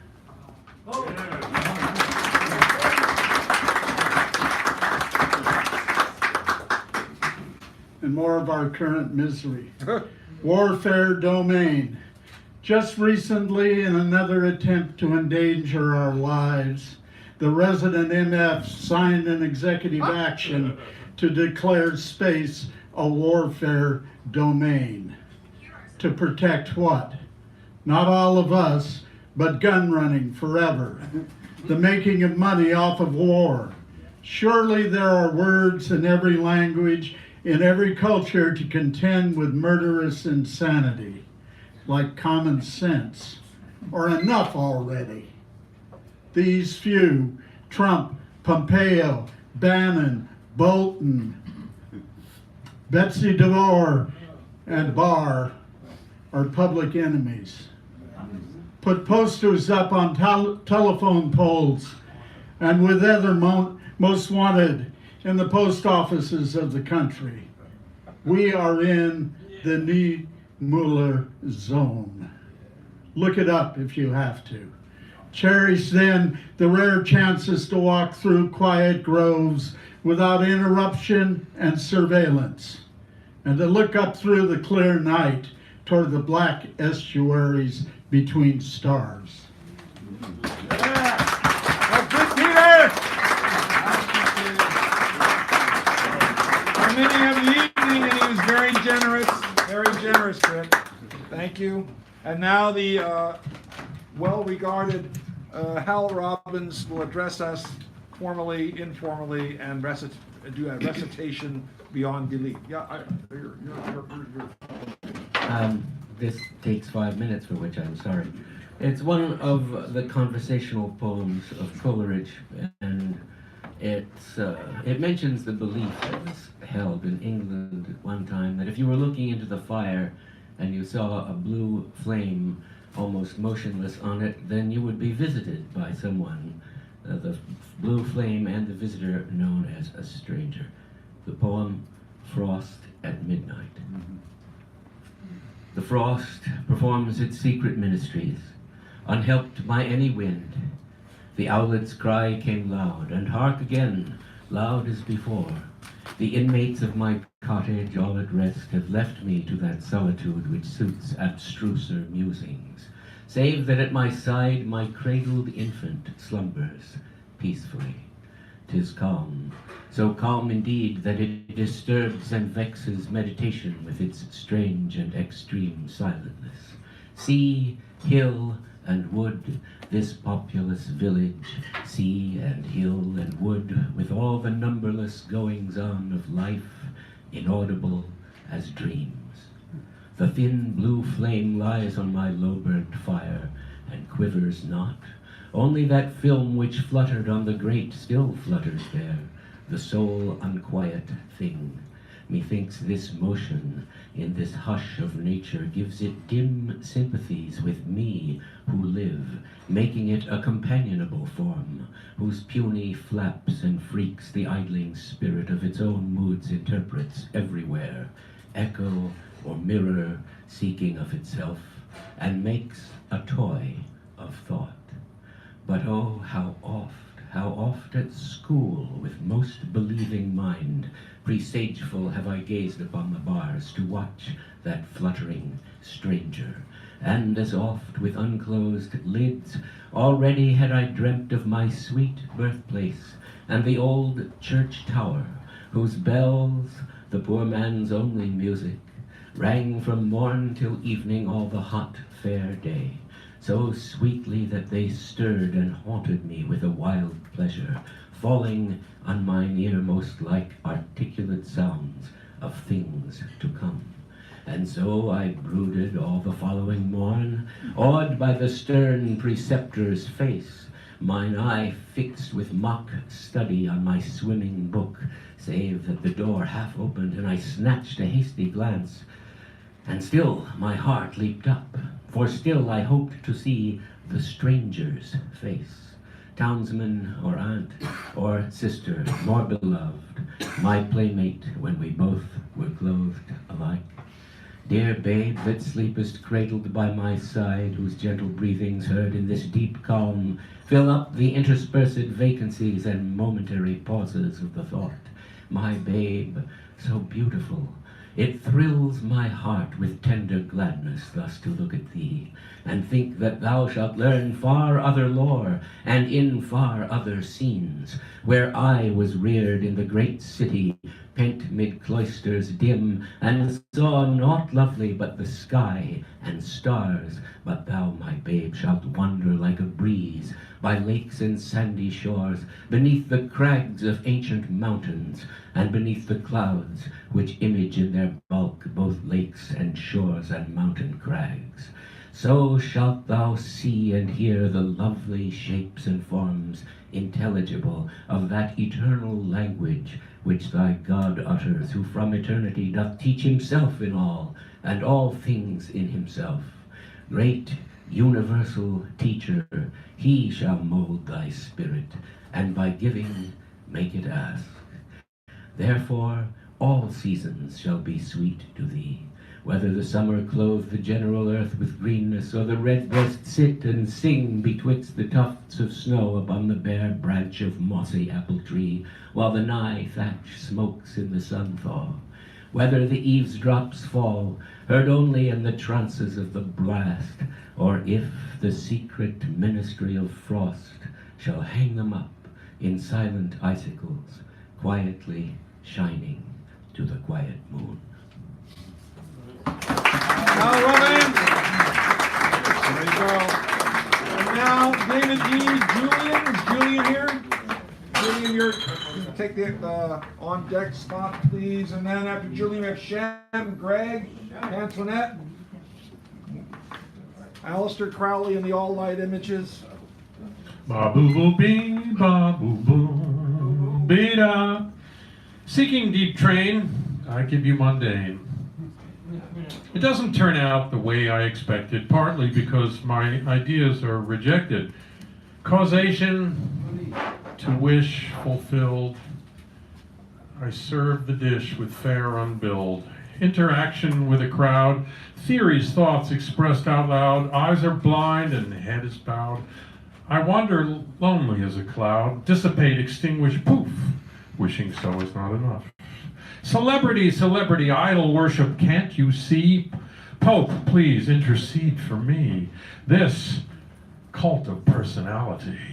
Service is real next of kin. First, get outside of your skin until the self is packing scent. You'll wonder where the yellow went. If light is dim and shadow bare, self-importance has too much share. Poor and homeless, begging wander, of your soul you'll next grow fonder. Desperate for golden calf, worthy of blame, you now can laugh at misconceptions perpetrated. 7 sins are all related. Drop the pretense, pose the word. Each piece a feast. Congeal the grease, release the geese, you silly bird. Embrace both arcane and absurd. On Sunning Rock, find turtle turds. Yeah. Each rosebud like inverted tear, tipped green flag, red-edged in deer, packed petals ready to unfold, hot colors, hybrids, crimson, gold, astonishing lavender hue, attar, aroma, scent imbued with pollen nectar, healing taste, transposition, sacred space. Median both high and low, there to divide traffic's flow. Getting older, bones get brittle. I'm no longer fit as fiddle. Fiberglass as thin as tin. Slightest touch indents you in. A panoply, jalopy bumps. Fender crushed, cars got the mumps. Insurance racket, take your lumps. Pick and pull down in the dumps. Off market is so cheaply made. Replacement doesn't make the grade. Some treat their cars like errant toys. Crash and burn or flip for joy. So use your mirrors, front and rear. That other guy's had too much beer.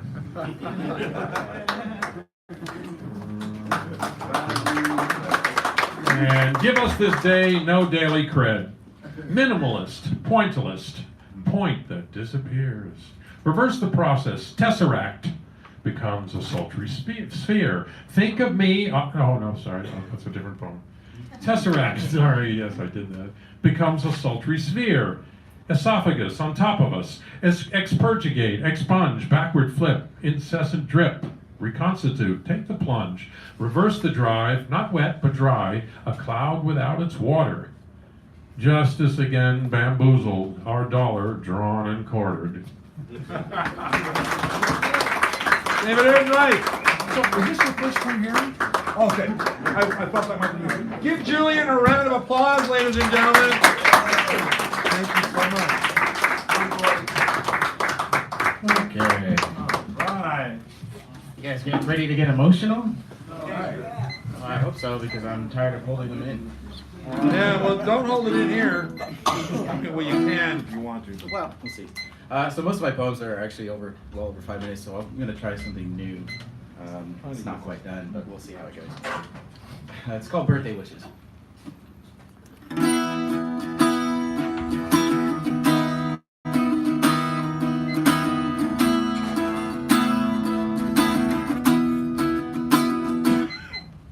That was the wrong song. Give me a chance to. Yeah. Now we're good. Yeah. Jesus. Go. Sorry.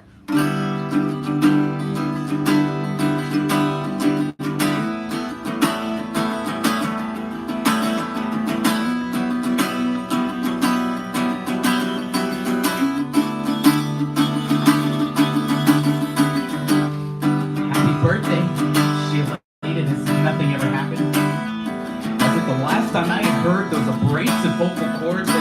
garroting me with goodbye. After months of not speaking, in an instant I start choking up, choking not to hold back my tears, but the pride I had so strenuously struggled to swallow that now finds itself clawing its way back out. So when she had the nerve to ask me what I wanted, all I could say was a new blender, because the one I have no longer works, you see. It hasn't worked ever since I had decided to throw my heart inside it, so I poured it into a crystal glass and handed it to you, ever so careful not to spill because I yearn for you, to drink every last drop of me like the cold, lifeless, seductively shallow and wretched Wendigo that you are to greet me. In hopes that as I descend down your esophagus and traverse through your throat, I will turbulently tumble towards my final resting place within the putrescent pit of stomach acid that I have the privilege, nay the pleasure to proclaim as my personal purgatory. Drink me.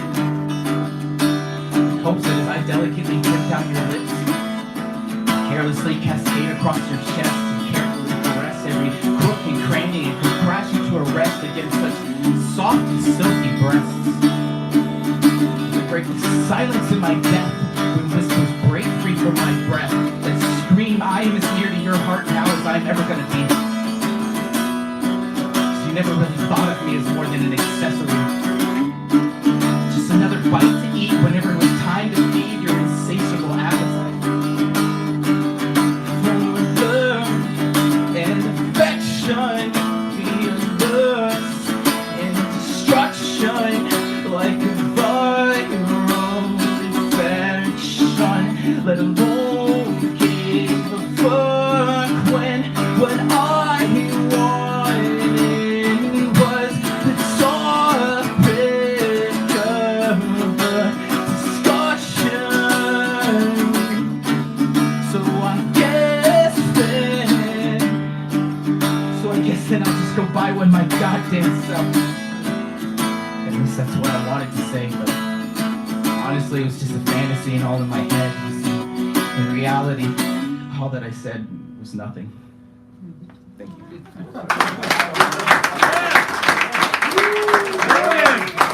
I like it.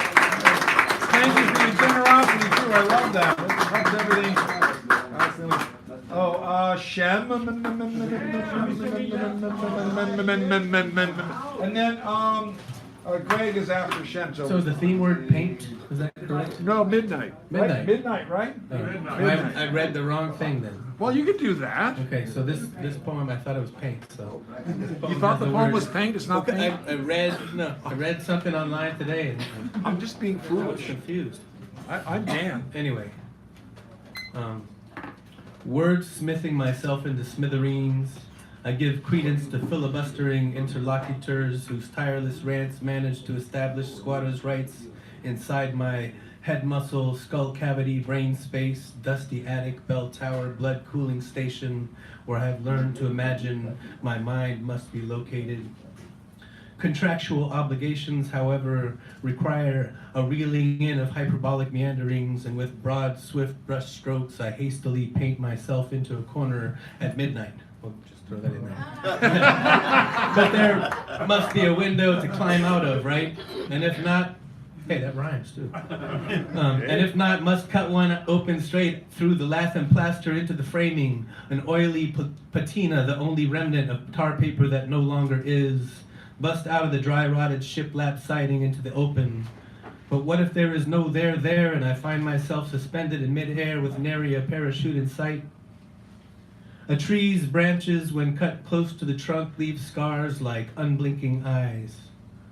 I suspected early on and have since been met with countless confirmations that most often it is through the lacerations, the lopped limbs and shattered shields, the busted open boxes whose lids will no longer close, not even by force, that we connect, vulnerable, exposed, trembling. Our messy inner reverberations coagulating, dripping oozily into each other's secret spaces, seeping through the cracks in our quietest corners, where broken mirror bits and pieces adorn foot-worn floorboards in our, for lack of a better word, souls' corridors. The silvery shards of remembrances past cannot be grasped too eagerly for fear they slice the palms of our hands, our fingers, the soles of our bare feet as we wander through each other's storied confessions and embellishments. but only when you flash a furtive glance at mine and I catch a fleeting glimpse of yours, ever so carefully cradled so as not to cut oneself, do we begin to take any kind of actual breaths inside each other's universes. Do we even stand a chance of comprehending the subtle nuances, the dancing of light and dark behind another's eyes? There's a reason why we as infants fixate on faces and follow the expressions in our grown-ups' eyes. It's where the meanings are held and released, where we learn about safety and danger, right and wrong, fear and anger, joy and pain, funny and serious, not enough and too much, and all the other various and sundry subtly hinted at permutations of the mixing of yeses and nos.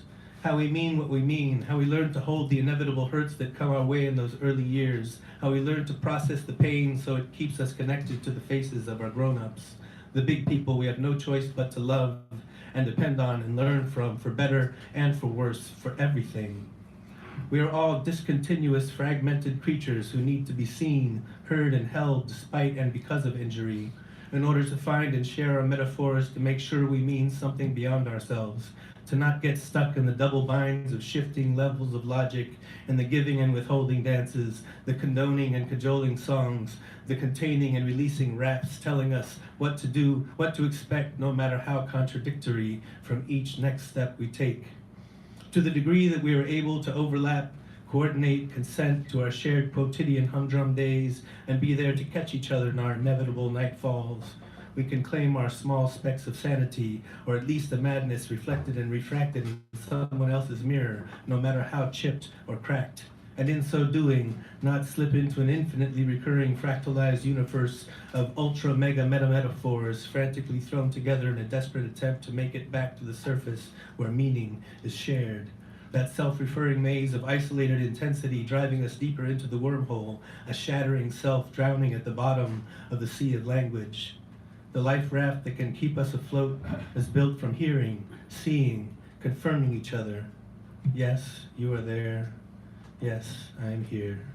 Yes, we are still floating on this raft. Jam, the mighty, jazzy guy, I like to say. And now, Mr. Greg Pond will get a round of applause as he comes up here. Please. Mr. Greg Pond. And then Antoinette is after Mr. Greg Pond, just so she knows. You got Garrett sitting back there. Yeah, I got him on here. Yes, thank you. I did, but I didn't see it where it was. Sorry. Okay, no problem. You can start. Don't let me interrupt you, because time is short. Yes. And because time is short, I'm going to read one piece. It's not one of mine, but it was written by this gentleman right over here, Carlos Ramirez. Oh, Carlos. Right here, yes. Who passed away about 6 years ago, around this time. Yeah. It's been 6 years, around this time. Anyway, this particular piece I just happened to look at is the bit of prose and then a poem song afterwards. And I just think that just the way it's laid out, it says so much about Carlos and the things he cared about and how he was able to move from phase to phase in life. This is entitled Under Siege. I saw 3 policemen approach a dark-skinned man sitting on the Bethany Christian Church stairway at 24th and Valencia Streets at midnight. No, he didn't say that. He wore a small backpack. One of the officers, a tall, pale-skinned fellow, interrogated him. Another one slipped on a pair of sea blue gloves and searched his bag, while the third one handcuffed him. I heard the lead officer mention to the victim that he didn't have a valid ID picture on him. I stood uneasily close to them. I hesitated to ask why they were sequestering him. Left the scene dejected. Consoled myself the next day, sang a song I once wrote, The Otter's Manifesto. I'm so glad to be an otter, and I'm swimming 'cause I gotta, moving through the waters to the bottom of the sea. I love to crunch up scores of fishies, chew 'em into squishy dishes, how they make my dining wishes all come true. I love to lounge about on grand old rocks in gray and sunny weather. I never worry about the rent like some folks do. I love to spend my nights and days now just cavorting in the bay. How? What a way to make a living day to day. We otters have often wondered, way before the Exxon Valdez, how come y'all are so hot on fossil fuel? 'Cause we see your beaches hurting, and we know your air is dirty. It behooves us to resolve this mess we're in. As for us, we share the damage. Like you, we struggle and we manage. We live our lives for the future of our kin.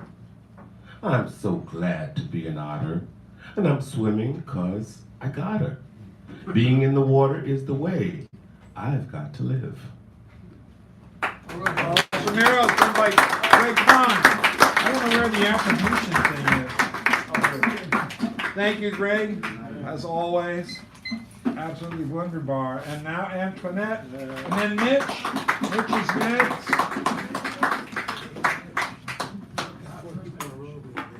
Are you ready? I'm ready. Oh, good, This she's is ready. called On Being Human. Don't hold back now. I used to be a dog, then morphed into human. Great rays remain undisturbed within. I grew to strength, compassion, activism.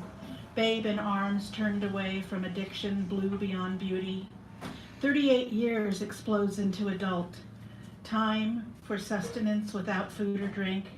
Fed mostly on integrity, wholeness, gratitude.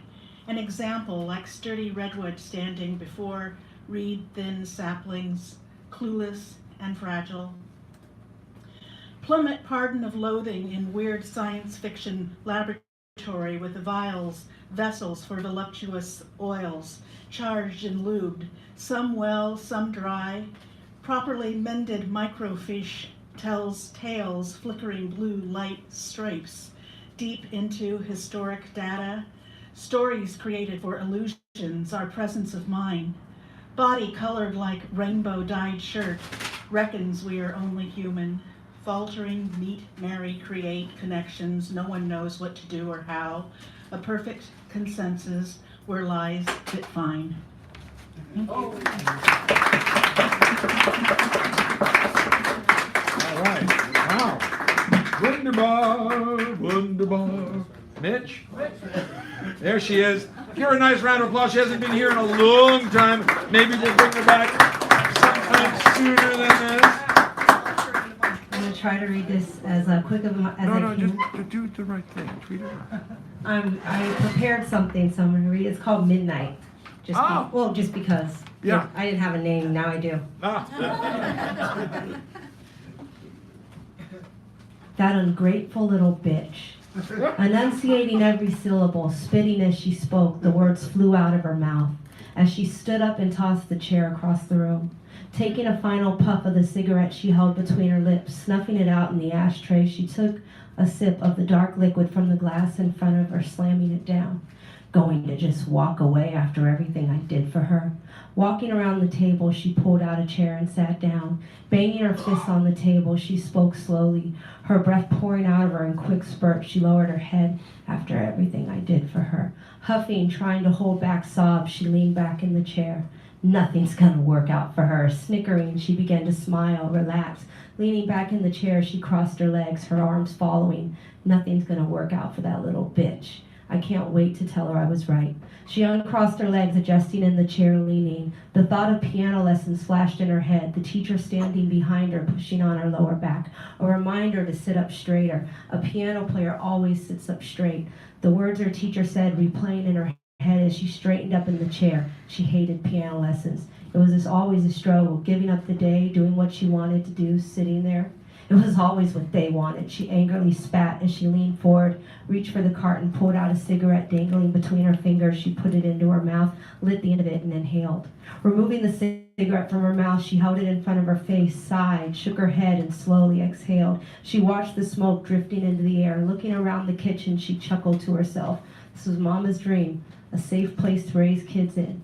Looking around the small apartment, she frowned. Putting the cigarette between her lips, she slowly inhaled, quickly removing the cigarette, inhaled more deeply and exhaled. It's what they wanted. A home. It was their dream. She looked around the room, her face contorting, tears that had been held back, wanting to be released, but she couldn't, not yet. She breathed deeply as she tried to hold them back. Putting the cigarette between her lips, she took a drag as she chuckled. They were so selfish. They didn't see that we were different. Exhaled, she took another drag. They didn't care to see. They just didn't care to see. Taking another puff, she shrugged. It wasn't their fault. That was the hardest part. She knew it was a result, the product of what they had. She sympathized, understood, believed. That's what they had to do. Better. That's why she had to do better for her daughter. She chuckled. But what was better, really? Was that even possible? Her daughter was angry, pissed off, and she did the best she could. She stayed there for her in that little apartment. She stayed. Sighing, she rested back against the chair, slouching back down, the thought of piano lessons again. She couldn't be too angry. They wanted her to have a skill. She understood that. Why not? She sighed deeply as she hung her head, shaking. It's just that they never took a moment to see her. She straightened up, her bottom lip quivering, reaching for the cigarette, removing it from the ashtray. She huffed. She tried, she did, she gave her daughter everything she didn't get, everything she wanted. She made sure to give her everything she needed, and now she was resented. Exhaling, she stared at the phone lying on the table, her eyes moving to the glass next to it. She grabbed the glass, swirled the liquid around, watched it for a moment, and took a sip. She wanted to call her, she did, but how could she? She needed to stand her ground. On this one, she was right. She never listened to me, she spat out as she took a sip of the liquid. Never. She swung her arm, her temporary relief splashing against the edge of the glass, dripping on her hand. She rubbed the liquid off onto her leggings and took another drag from her cigarette. She put the glass down, her body shaking. She became rigid. Desperately, she tried to hold back tears. She didn't want to cry. She couldn't. She needed to stay in control. She was a parent. It was her responsibility. She needed to be there for when it all goes bad. And it will, just like it did for her. She brought the cigarette to her lips, inhaled slowly, dropped her head. Exhaling, she cried. Thank you. Thank you. Mitch.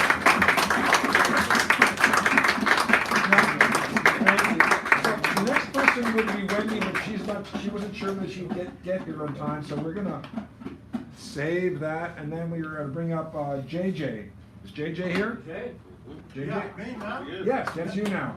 Then we got Lydia, Garrett, Jacob, then the cursive writer, and if Wendy shows up, we will find a space for her.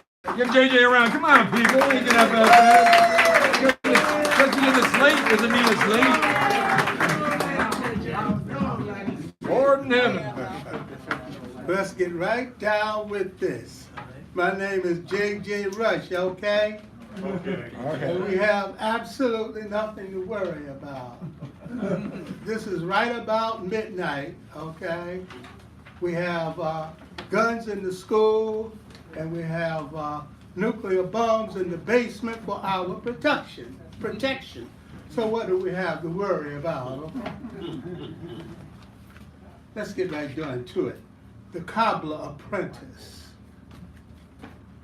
Had I been given half a chance, I would have bravely dived into the firestorm of Cherie's love around midnight. At least one more time. The blueberry season having ended was, in fact, far from over for me. This only made my recall of ripple lace and high weed summers the more vivid. Then comes to mind Cherie's prize-winning blueberry cobbler that must have put a spell on me. As her accomplice, I allowed that woman to build up in me an addictive appetite for her dessert, which I found irresistible.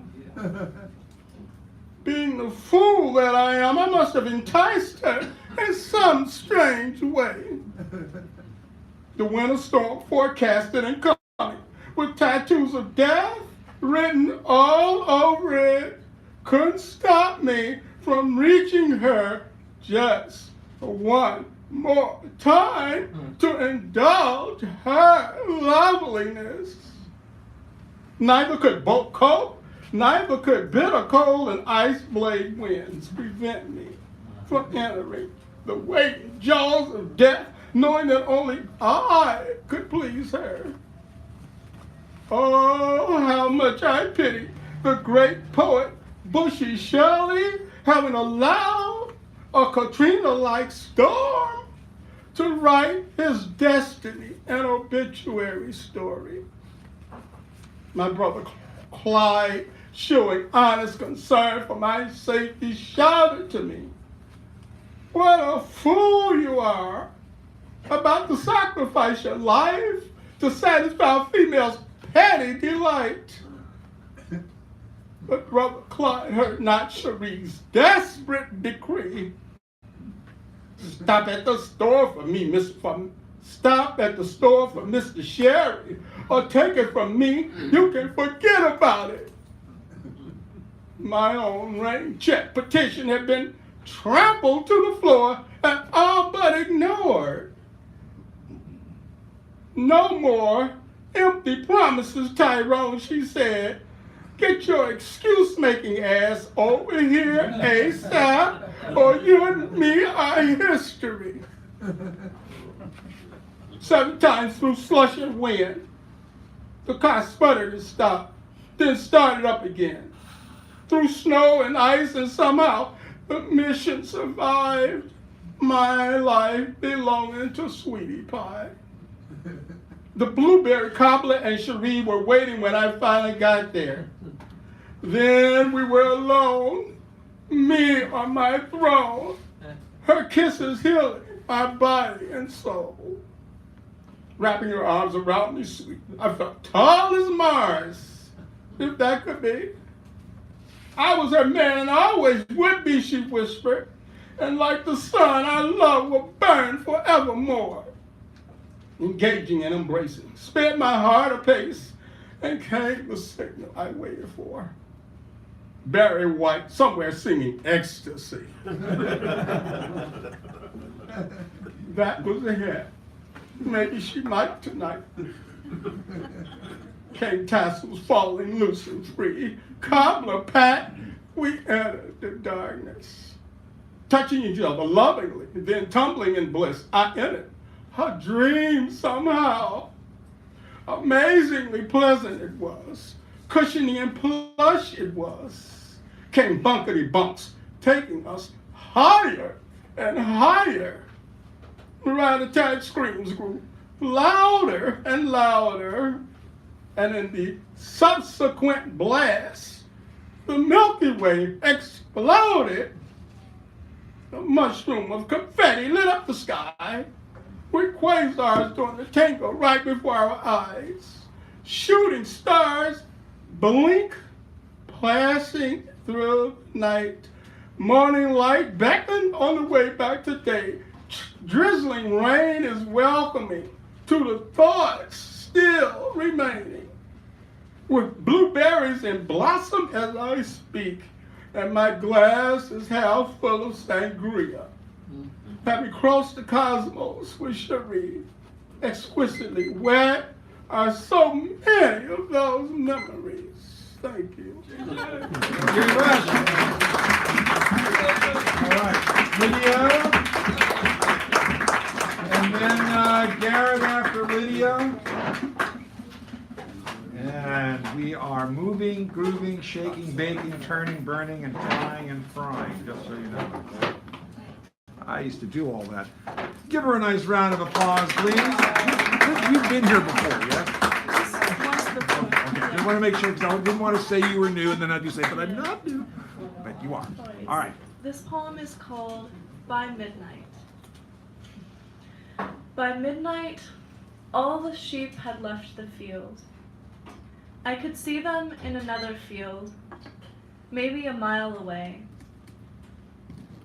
In the light of the village's only lamp left working. There were no lights on the hill, I was afraid to walk there. It was a cemetery. There were dead buried in that hill. By midnight, all the village was asleep. I knew you weren't. You were awake, writing for a journal in an apartment in the city. By your side, someone I've never met, who you loved before me, who you loved before you loved me, and after. Something, perhaps your awakeness, kept me awake. And something, perhaps your wandering, made me wander. Would I have loved you if I'd known how love would change everything?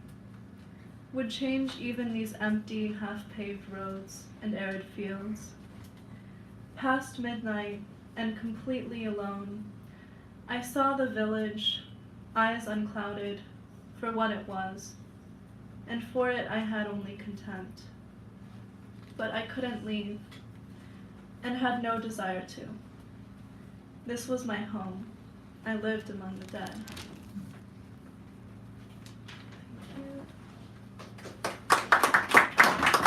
And this poem is called The Wishing Flower. I knew it was over when the morning bus passed by a patch of grass where a wishing flower stood in the center. Wishing on a wishing flower doesn't work. I've tried 1,000,000 times.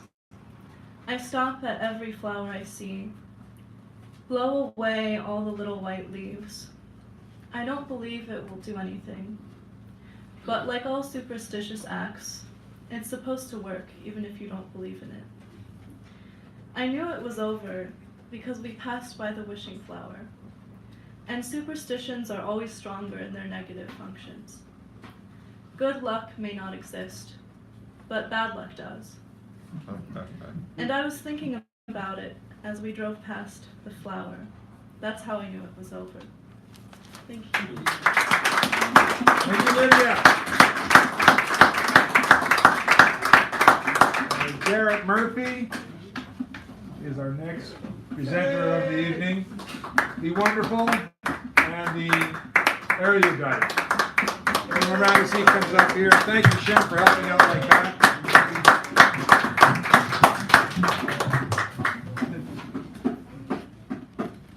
Let me just move this a tiny bit this way and I can focus in on you much better. There you go. That's beautiful. Happy. Not wanted, the Congressional Board. Not wanted, Alexandria Ocasio-Cortez, Ilhan Omar, Ayanna Pressley, Rashida Tlaib. Not wanted for the following offenses: progressive viewpoints, socialist tendencies, believing in equal opportunity, believing in speaking one's mind, refusing to stay in their place, refusing to get with the program, refusing to be happy doormats, being willing to upset the carts, to make waves, being women of color, being proud of being women, being proud of being of color, being proud of their identity, being anti-fascist, calling a spade and a chump, being, well, just not being white males and MAGA hats. If you see any of the above insurgents, immediately join them, for indeed all decent folks should want such as them on your side. Do another. Shouldn't have done that. Brexit, you know. Before, the UK's the apple of all our eyes. We are all as one, nothing can possibly rend us apart. Not with all our years of togetherness. We are as one, we are united. How could they do this to us after all the years of relationship? So now they want to ease in transition? Not a chance. Fast track, you're out of our life. And so goes the EU factor of a jilted party, and by only a few percentage points. Thank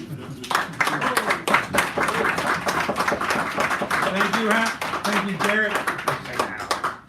All right, Jacob. Jacob is out there somewhere. I know it. I can sense it. Give him a nice round. We haven't seen Wendy, so I guess we're gonna go to the cursive writer after this, I'm thinking. We'll see. Give everybody a chance to, don't worry about it, you're fine, everything's perfect. I hear the theme is midnight. So Yes, you heard correctly. I'm gonna do this poem called 11:59 p.m. Midnight blues lead to midnight tokes. Midnight breeze prevents matches from fitting their job description. Luckily, the alleyway of my memory is nothing but lost lighters. A stoned epiphany. Love is just a pharmaceutical, both the crutch and the cure.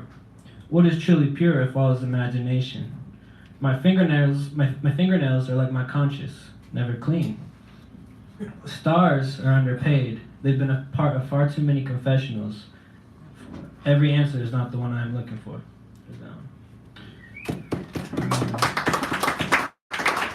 So, this notebook, a gorgeous Taurus gave to me once, and I decided to do each page would just be a single, like a small poem. So that's what I tried to do. Show us, Like let them see. It's like a challenge, but yeah, here's. Oh, I know the inside. I mean, Oh, no. yeah. So because you're saying little poems like that. Yeah, like there you go. 2, chicken scratch, yeah. All right, this one's called just 5, I guess. My apartment became a self-induced insane asylum. 4 white walls, art exiled. The plaster spoke in tongues, encouraging further fumigation. All door hinges dismembered, mirrors only revealed a noose. I remain but a speck, floating in this claustrophobic delirium, suspended in an infinity loop. Round and round this carousel of corpses, until one day sun pierced through the darkness. God hit me in the face with a parable. 2 pigeons French kissing in the windowsill. You'll never outrun yourself. Loneliness is a parasite you invited in the night you left your heart along the highway as a roadside attraction. And then this last one is purple orbs in an orchard. Live like the flower. True to its roots, it grows and grows without restraint. Secure with itself, the flower unveils its beauty, its indigo.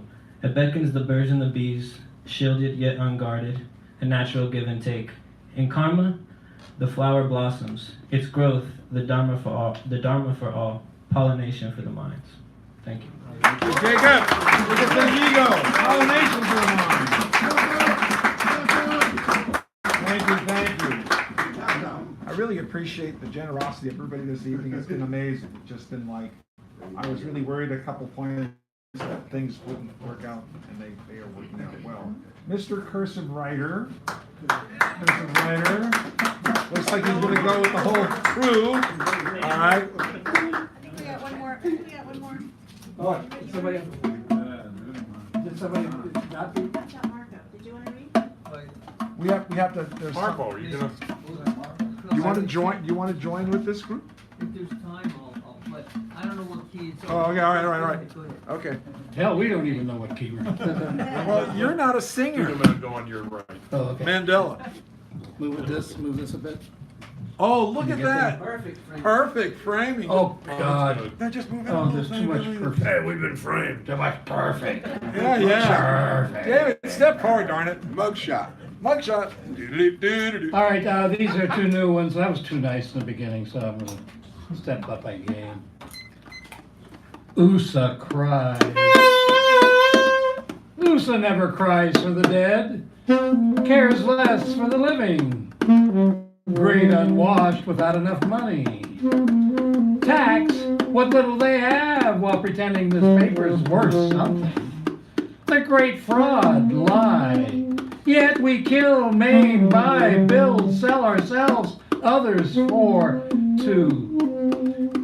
Our ugly, ugly money with ugly people, genociders, lenders, bankers, real estate agents, rule our lives, keeps you tied to empire.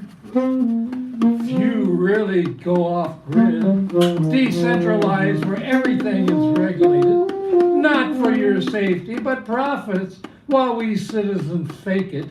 We're the saviors of the world, spreading our sick form of democracy as we divide ourselves, disgusted by the other.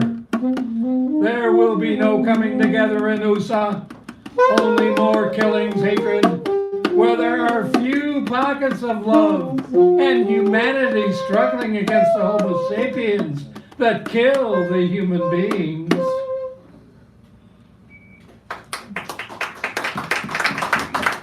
Truth tellers. There is so much truth, hard to find it. Whose truth? Yours, theirs, mine? So much truth.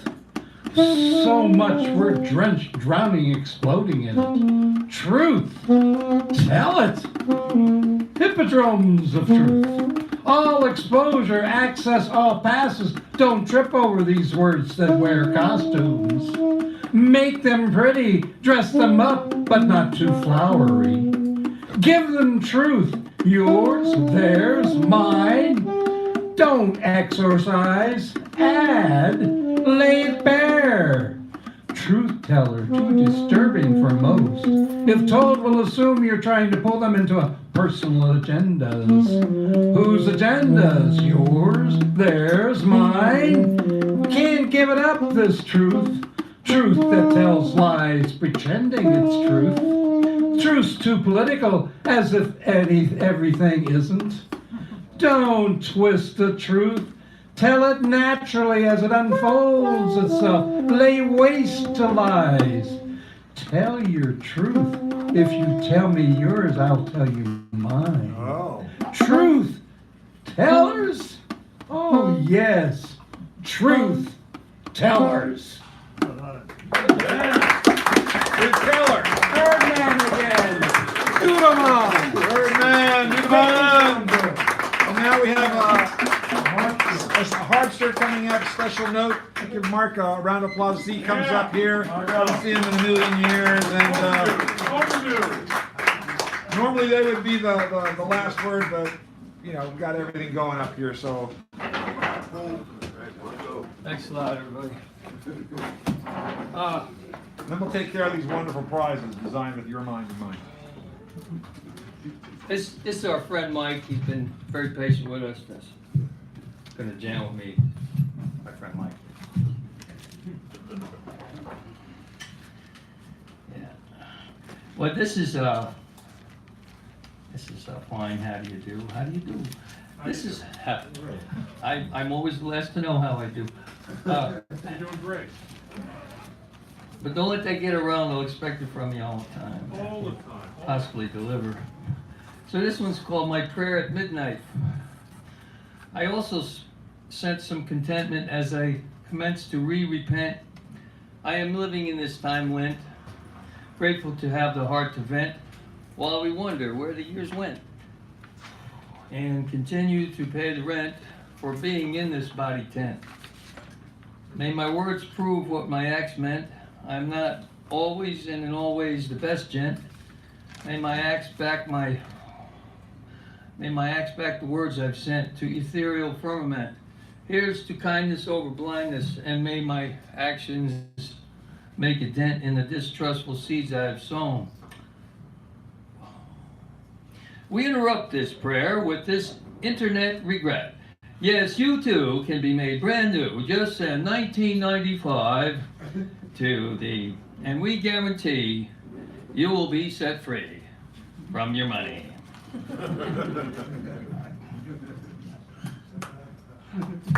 Thank you. You can give the money to me. Well, never mind. This is a Panhandle Park puppy dog party. Sharon, with little Emily. With little Emily, the little male puppy, muttering shyly to himself, hell, listen to and look at that big, loud, tedious two-legged lout. He does not even know that a hamburger is what it's all about. Petting sweet Emily like he's so spontaneous, like he's so fancy-free.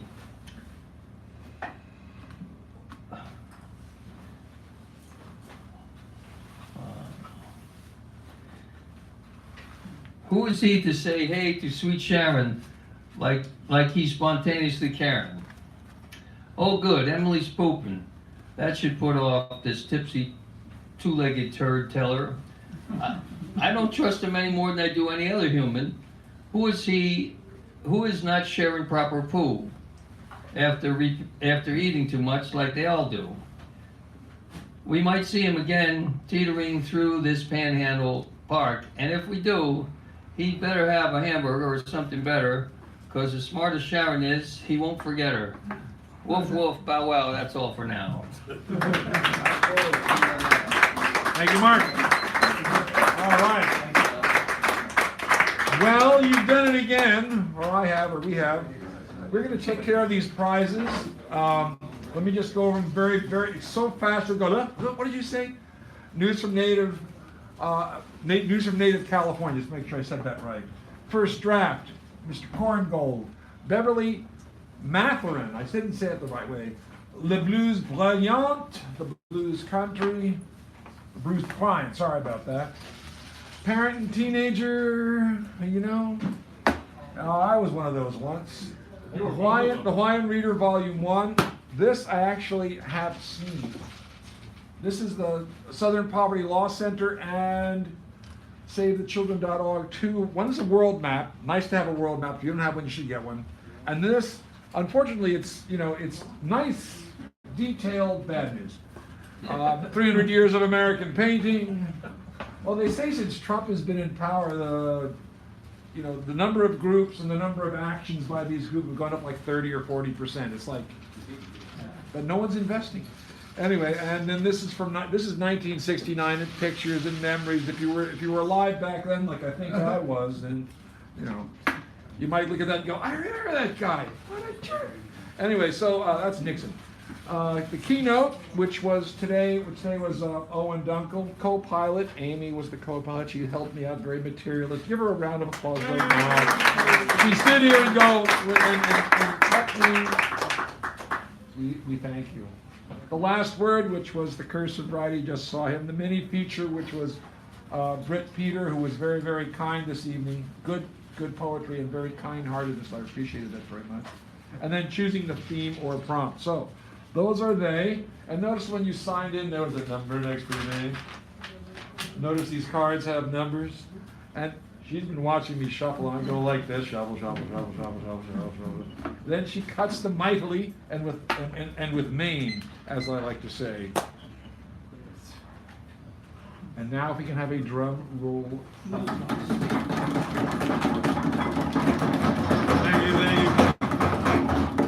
And Mitch, number 20. See, I got to show the card, or else people go, he didn't draw 25. He just don't want to show. Any of these things are yours, whichever you might. Any one of these, any one of those. The secret book with $20 in it. Oh. I'm only kidding about that. No, but actually, one time I had books up here that I had gotten from somebody, and some of them had $20 bills in them. I'll check this one out. Thank you so much. It was so strange. I went home and looked through all the books and found $140. I tell you. I don't know where they. That's a true story.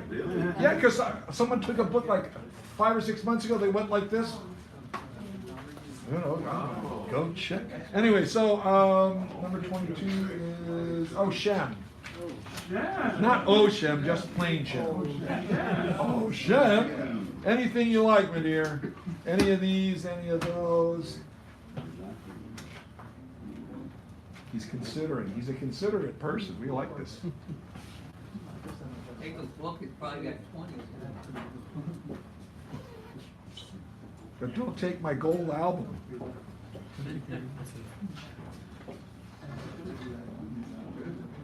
Oh, let me turn it this way so you can see what they are better. That's a good idea. Yeah, it is, isn't it? I was going to do that one that did that driftwood. The one I did the driftwood. Yeah.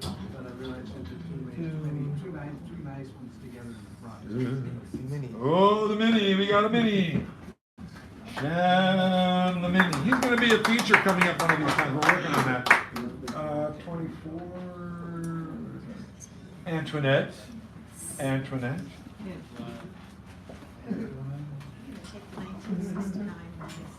1969 goes. I knew that was good. 21. Julian? Julian? Oh, hey. Yeah. Any of these fine things might be yours, or these if you want to do them, I'll explain in case you have any questions. So this means you start the second half and you end it. This means you're helping like this. This means you read somebody else's poem first, and then you go back and do a 5-minute thing, or you can tell us what we're going to be having as a theme, or any one of these things, whichever shoots your, floats your boat, as I say. And you don't have to take it in case you don't, because it's overwhelming. Oh, I can't take up my mind. It is a lot to take in. Okay, last word, Julian. Okay, Julian. Thank you. And your last name begins with an S, right? It does. Okay, just want to make sure, so I put Julian S in case there's another. I love you, bro. Britt Peter, for goodness sake, would you come up here?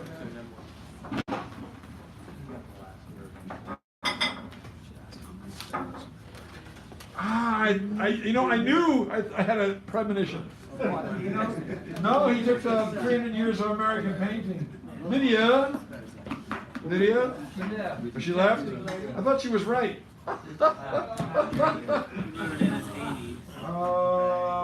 Wendy, Wendy is not here, so 30.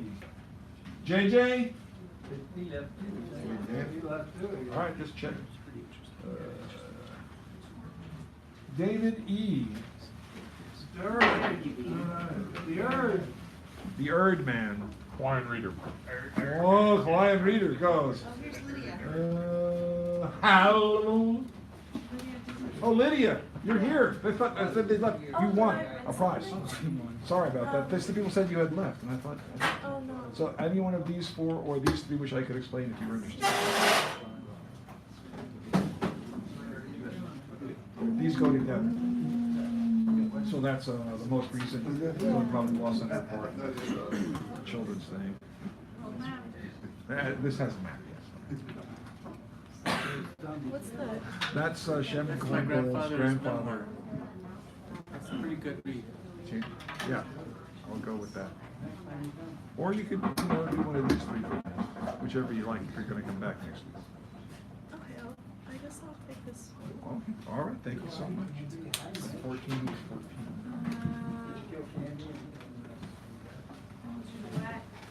Oh, George is not here anymore? George went? Okay. That's she's when she got 23. Mr. Greg Pond. Mr. Greg Pond.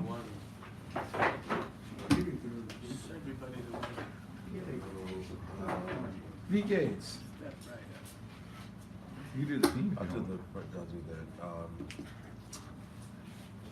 He's going to let us know about the theme. Snow. Gonna snow about it? Restless. Huh? Restless. Restless. Restless is the problem. Restless. 12. So. Oh, is either Linda or Queen Andy still here? They both left? Because 12 is the featured card, so, all right. Oh, that guy left. Restless Lakes. He didn't, yeah, he left early. He was a warrior. Your lake's just one side. Owen! Don't know. You came in late on the radio. It wasn't over. It's not over till it's over. And even then. Yeah, and even then, That's encouraging. Yeah. especially in politics, it's not over till you decide. Till the world ends. Thank you. 27 is the cursive writer. What's left, bro? Should I get up? You have Copilot, Keynote, Native American, SPLC. Keynote? I thought Owen took that. Hello, Keynote. No, he didn't take that. He took a book. Keynote. Okay. What the hell's that guy's name?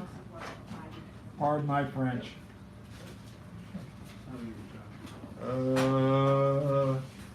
Buford, are you interested in either of any of these things? Oh yeah, I gotta take a keynote away because co-pilot. You want to do co-pilot? All right, I got a co-pilot. Better than Sky Pilot. Ever know that song? Who did it? Eric Burton and the Animals.